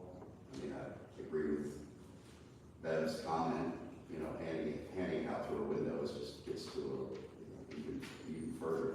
So I'm opposed at all until we allow the citizens to do so. There's a right way and a wrong way to do things. And if we do it through the SUP, we're speeding, who knows where that goes. If we do it the right way, it takes a little more time, but it's not that hard. Do an election, and then let the citizens decide what they want to do. Thank you. Thank you. Mayor, Council, Matt Atkins, on behalf of the applicant, address is 825 Water Street, Suite M300, Allen, Texas 75413. With regards to this application, it was our understanding through the application process that the SUP could cover alcohol sales in the restaurant. The applicant is perfectly willing to say it is for on-site consumption and does not intend to have any alcohol or to go or sales to leave the premises. Additionally, we would respectfully request that the council approve the SUP with the pickup window and pickup lane as shown on the site plan. But if not, we would ask that you allow us to return, if you're going to uphold the P&Z's recommendation and deny the application, and we request that you would do that such that we can bring it back as quickly as possible to remedy any solution, any issues that we have. That I'll be around to answer any questions. Thank you. Anyone else? If not, it is 9:42, public hearing is closed. Move on to 8.10, discussion approval of special use permit for restaurant to be located on 1.5 acre in King Lake from Survey, Rockwell, CAD property, ID 101321, generally located south of the intersection of FM 550, State Highway 205, in Clinton, Sugar, Texas. Before I open it up for a motion, I want to remind council, we've had this discussion once before concerning this property, and you as a council, the motion that you made and the conditions you made is there would be no drive-up, pickup window, anything to do with a window that could pass any kind of food or beverage items through it. This is returned not only with that on it again, but now with on-site consumption of alcohol. I, as the mayor, am adamantly opposed to it because, one, there was no window, and it's been brought back again. And I'd have to say, I agree with the comment that we heard from citizens' comments is to not vote for this, but to, say no with prejudice. But that is, I'm not the deciding factor here. You guys have to make that decision. Mayor, may I add one quick thing? Yes, sir, ma'am. So, while the council can do whatever they want, it's y'all's call to do that. Please remember that once you start doing something once, that typically, generally, normally, there's three ways to do it. You always say yes, you always say no. Third one is sometimes you say yes, sometimes you say no. Typically, generally, normally speaking, you're safe, you always say no, or you always say yes. Then no one can say, hey, this is what you do different from that. Once you start saying, again, council's call, whatever the council wants to do, which is just a reminder, once you say yes one time, and you want to say no the next time, then we would have a burden to show why it was different, just that way. Fair enough. Could I ask a minor question, please? Mr. Coker, you could go to the podium. So if we deny the request for the restaurant, that developer can just put stores in there, is that true? Or what, is that true? That's correct. If I may expand on the answer, the council approved the site plan with several conditions. No pass-through window, no drive-up, had to have, if there was going to be a restaurant, it had to have parking that was outside, no ability for anything to be passed through, alcohol, food, anything to be passed through the window or a drive-through lane. So you approved the site plan, the landscape plan, and the elevations previously. And by doing that, you've allowed them to do anything that's allowed in the general business zoning district that does not require an initial fee to be an acceptable use in the buildings as long as they comply with the approved site plan, landscape plan, and elevation. Mike, I have one question. Yes, sir. What was submitted to us, what was approved, was, don't hold me to it right off the top of my head, but the concept plan, or the plan was two buildings, one of them being a restaurant. All the terminology and everything that's brought to us stipulates and says restaurant. So if one of those buildings is a restaurant, the other one's not, and they can still come back and build whatever they want in that second building, and it not be a restaurant, is that what I'm understanding? A restaurant in the city of Clinton, in the general business zoning district, doesn't matter whether it's got drive-through, doesn't matter whether it sells alcohol, they all require an SUP. And the only way to get an SUP is to go through the zoning process and end up with a planning and zoning recommendation that you can accept. Now, their recommendation is denied. And that, and I talked to our city attorney earlier, the council has two choices if you want to uphold the planning commission's recommendation. And that is denial, which they can fix it all up and come back with a new site plan if they want, or a changed SUP application. They can do that. Or with prejudice. If you do with prejudice, then they can't file the same or similar kind of request for another full calendar year. So I think the options are to follow the Planning and Zoning Commission's recommendation of denial and provide them the opportunity to regroup and come back, go back through the whole process. To not deny with prejudice, which means that they can't ask for a restaurant. Now, I'm going to go back to the site plan for a year, because you will have denied it. Or you can approve it with conditions. And that, an approval of the request with, let's, for the sake of the discussion, no pass-through window, no alcoholic beverage service. That's a lesser included in the SUP application, and the council has the authority to do that. The site plan, my recollection of the site plan, shows two buildings. And I don't think that either one of the buildings on the site plan was specifically labeled. I think they had square footages.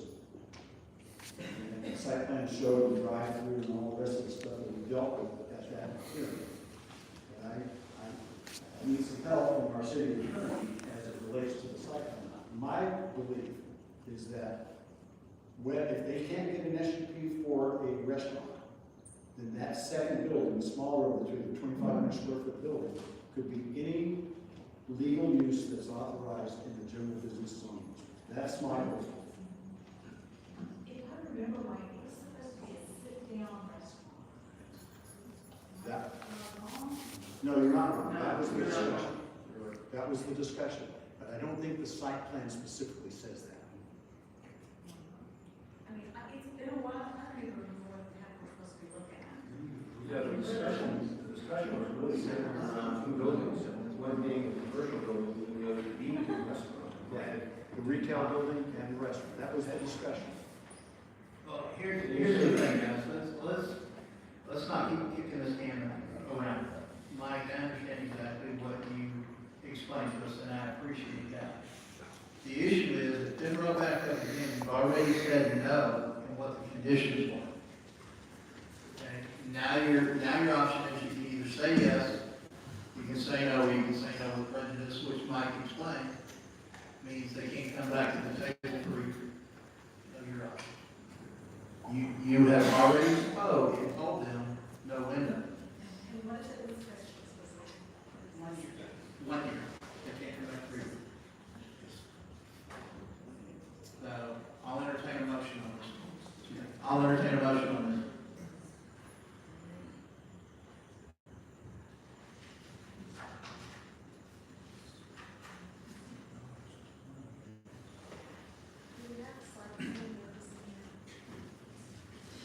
So just so I'm clear, Correct. they came, they presented their plan, we said, no, conditions of no drive-through. No drive-through window that you can pass, That you can, right. pass So through. they come back requesting a drive-through window plus off. That is right. So I make a motion to disapprove the current residential located on 125 acres. 222 So you're just, so I'm clear.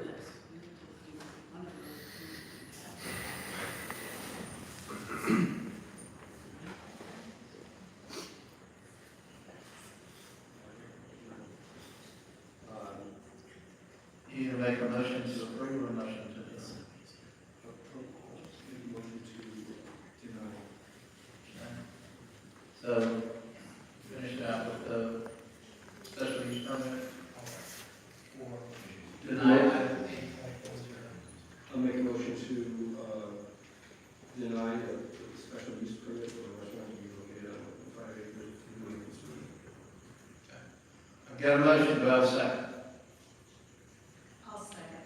Okay, now it's open for discussion. If there's any questions on it.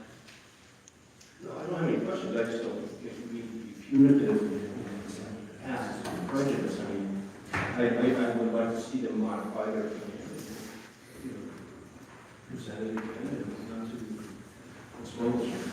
I know, but I think the way you wrote the motion, you just mentioned the drive up, drive through, you didn't mention the sale of alcohol in your motion.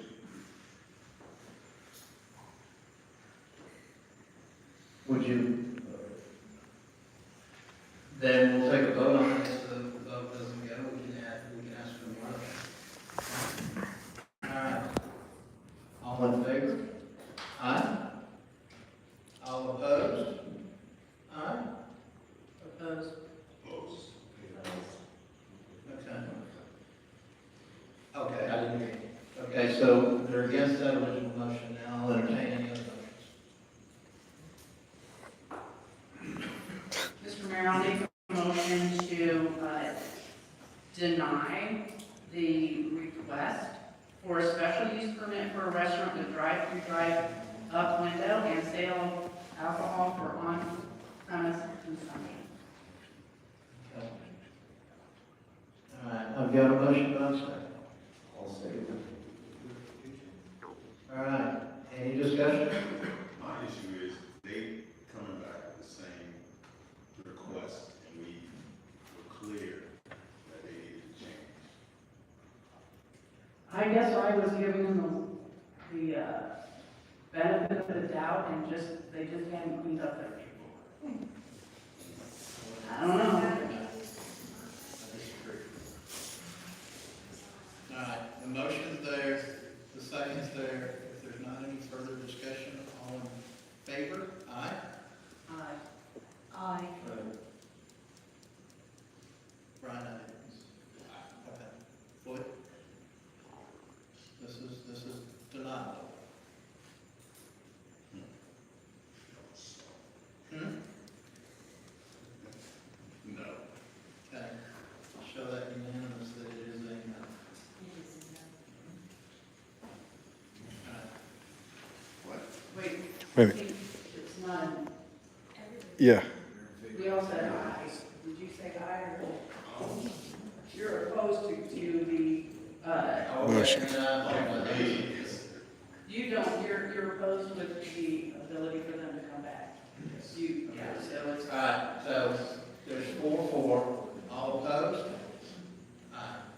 Okay, I apologize, 4-1. All right, moving on to 8.11, confidentiality agreement. Is there, this confidentiality agreement has to do with RCH and Correct, yes, sir. Mayor, members of council,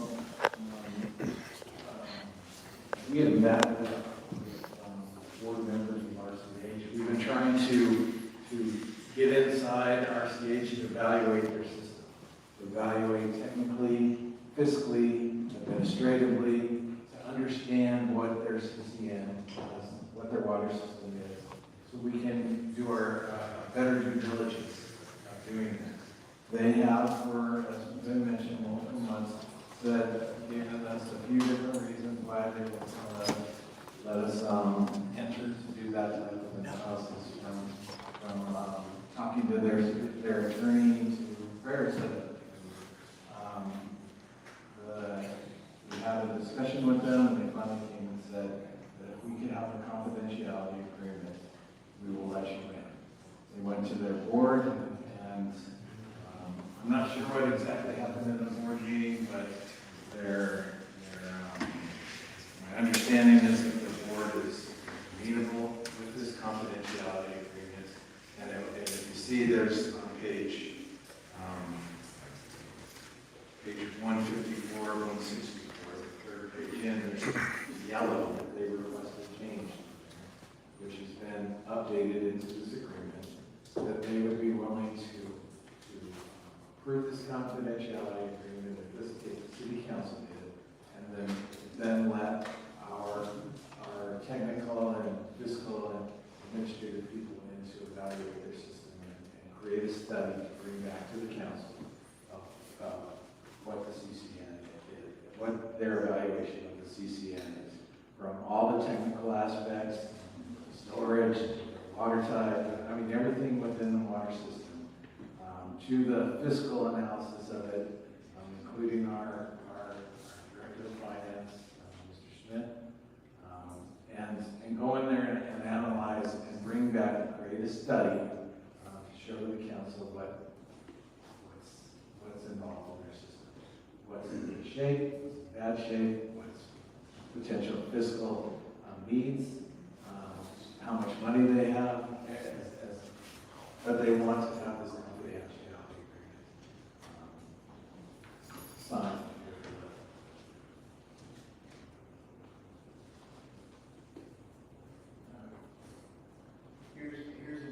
Here's one thing I am going to say, council, on this. I understand the confidentiality agreement where you don't want to let people know the inner details of your business. I get that. When there's negotiations going on about things like that. What I don't want to see, and I'm looking at this yellowed out part about the final copy that they receive, is depending on what information is discovered, found, whatever the right words are, during this time of looking at their stuff, I think it needs to be in here that they want a copy of it, which shows in the yellow. I don't want to see that they could use that information to help them with any reports or requirements for reports to the state or to the water, the TECQ, the Water Commission. Because if we're paying to go in there, we're paying experts to go in there and look at this, and they're going to come up with numbers and information. I want something clearly in this confidentiality agreement that they can't use that to fulfill any reports or requirements that the state may require them, unless they're willing to pay. Correct, and that's very well taken. And so if the council is in favor of approving it with the statement of the mayor said, that we approve it based on this requirement, we can make that and send it back to them and say, here you go. And you can select I just want y'all to I was wondering about the citizen comment about making an amendment to the resolution that we sent to them. That would seem to be like a clean way to keep this packet together. Because we sent the resolution, what would be the problem with that resolution? You could, that resolution included the asset transfer agreement, which was a complete draft. I mean, before we don't even know what they have, and we had a list of all these things that was just made from a prior city or a prior entity. So that was really placeholder stuff instead of real elastic. By going in, we will have definite asset requirements that we can include in that asset transfer agreement. But that's well taken. Yeah, I can understand that now, but that was really just a draft. We were basically sending them a message that if you're serious about transferring this, this is what it's going to entail. We're not paying for it. We're going to take all your assets. We want, and now we're saying, we want to know what they all are. We want to know the condition of what they're in. We want to know the useful life of what all their equipment's in. We want to know how things have been done, what your rate structure, what you have in your bank accounts. Look at any financial paperwork that they have. It may not be as much as we would hope. Looking at their past audits, any type of fiscal analysis that we can do, including how many they bring in each month to their water services, their rate structure, as well as everything about the system, as well as operating that system, and the ability to increase water flow, as we would like to potentially in the future. So, and how much it would cost to do that. So, a pretty in-depth analysis of what that system entails, and then the facts. We review, and then continuing on with that resolution.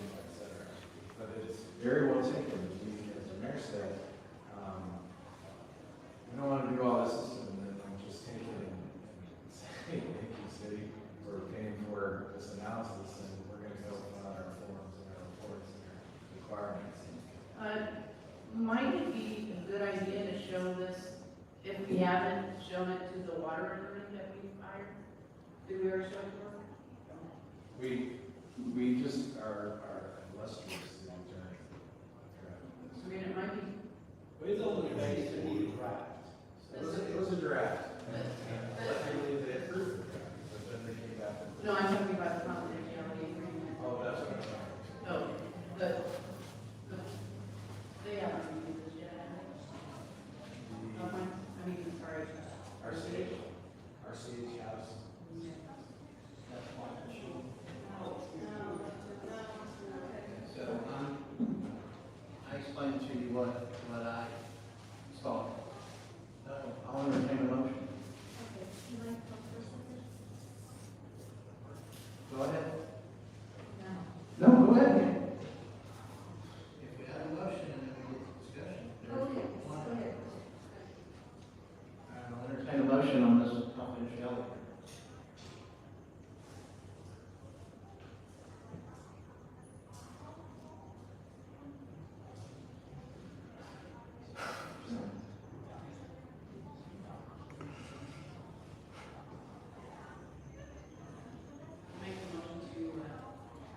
Microphone. I'll make a motion to go into a confidentiality agreement with RCH on the water transfer. I've got a motion, what else? I'll second. All right, now it's open for discussion. Now, what questions do you have?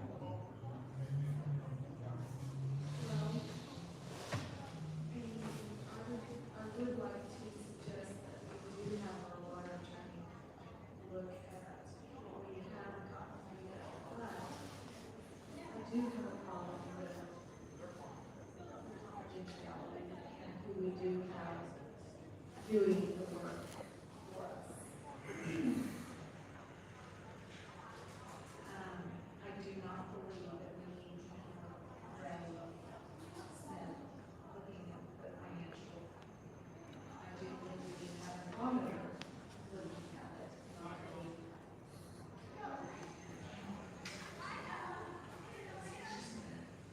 Check balances.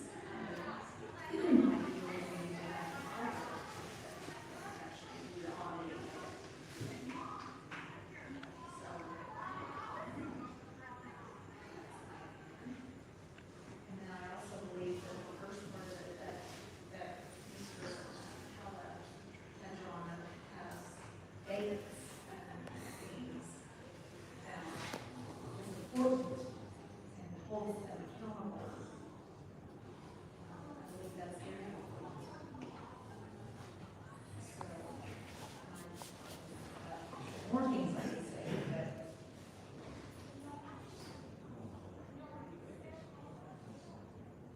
Any other discussion?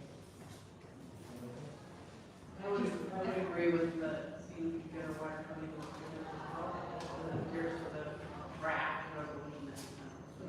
And I just think that we could use that and then use the confidentiality as an appendix or an amendment. You know, and just have it as one. You know, just have it as, I mean, just stating that it, that we can do it as a, that we will keep it confidentiality type thing. That we don't need it, I mean, we will keep it between us. I'm trying to recall. So are you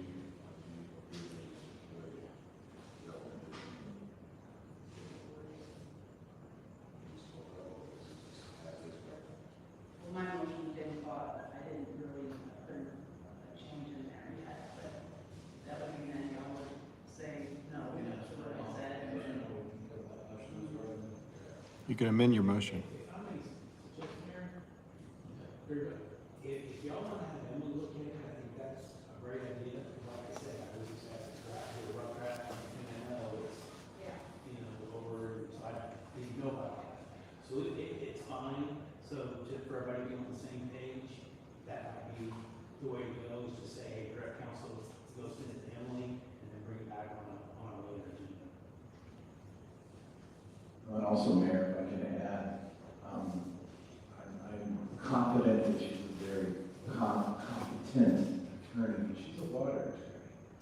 we have our city attorney that is very competent as well. And if we don't want our finance director to look at it, it's because when it comes to the city, everything has to go through our finance department. So to allow him, who's been involved in the business for 30 plus years and done multiple audits and finance, I mean, has been involved in municipal finance, is something that I believe is prudent. Is it the only person? We can bring in from Mark that is well renowned, that we use right now, to also come in. I mean, we can do anything that the council decides, that if you want to be as detailed as you want in evaluating the overall system, both technical as well as physical. I mean, if you have specifics that you want to include, we can go and find those. And there's no problem whatsoever. We want the council to feel very comfortable. But what I'm saying, I guess, initially with this is they have said they're not going to allow us into their system until they have a confidentiality agreement, which is not really water specific, it's confidentiality specific. And I appreciate Connor very much, he's a fantastic city administrator, but I would give you very little detail when I draft the very little specifics, very little data, very little information. When I draft sort of a general confidentiality agreement. Remember what I told council how many months ago, water is a very, very, very hyper-technical, hyper-specific area of water. That's all that Emily does, she does nothing else other than water. So based on the fact that my data that I had available to me was very low, and I did a basic confidentiality agreement, is to protect certain things, and this can be very technical when it comes to water. I think, and I don't know which customer was guessing, but I think it's a good idea to ask him to look over it, at least to know whether or not there's anything water specific that should be included in the confidentiality. Mr. Mayor, I'd like to withdraw my motion. No, I'd like to withdraw it and then provide direction to staff to do further coordination with the city water attorney on the issue and bring a confidentiality agreement back to the council at the next council. No action on this item. Is that correct, council? Moving on to 8.12. Discussion and action regarding the requested approval of the final plat for the Bear Point subdivision, 9.78 acre tract of land located on Dow Road, north of the intersection 550 in the city of McLean, which is on extraterritorial jurisdiction. Mr. Mayor, members of the council, the Planning and Zoning Commission considered this application last week. Staff recommendation was approval, subject to 15 conditions that are required by our subdivision regulations or our fire code. Commission disapproved it, subject to compliance with the 15 conditions. What that means is that under state law, they have an unlimited amount of time to fix all the problems, which is what I recommended that they do. And they'll bring it back, and the Planning and Zoning Commission will consider it when it's been redone and complies with the 15 items. They include everything from the required emergency vehicle access, roadway, turnaround. They've got one lot, a private drive, that is 419 feet long. You have a fire lane that is, or a fire apparatus access road that's more than 150 feet in length. At the end of that, you have to have a turnaround that meets the requirements of the fire code, all part of the subdivision regulations. So I've specified in each case what section of our code they require, is required to take fix and bring back. So whether it's approval,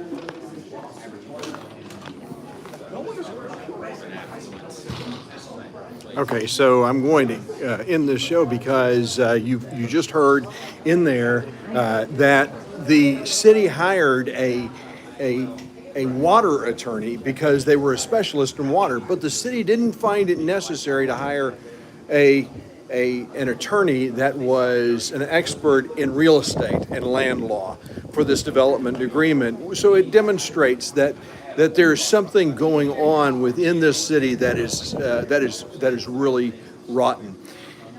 Bottom line, this is not over because there is still a lot of questions about the violations of state law. Will a court agree that the development agreement should be voided? If it does, the services agreement just basically screwed them in a big way. So we have not lost this. This is still very much in play, and we are going to continue fighting. So with that, we'll see you next time. I'm Uncle Bob Steinhagen, wishing you a great night. Blessings.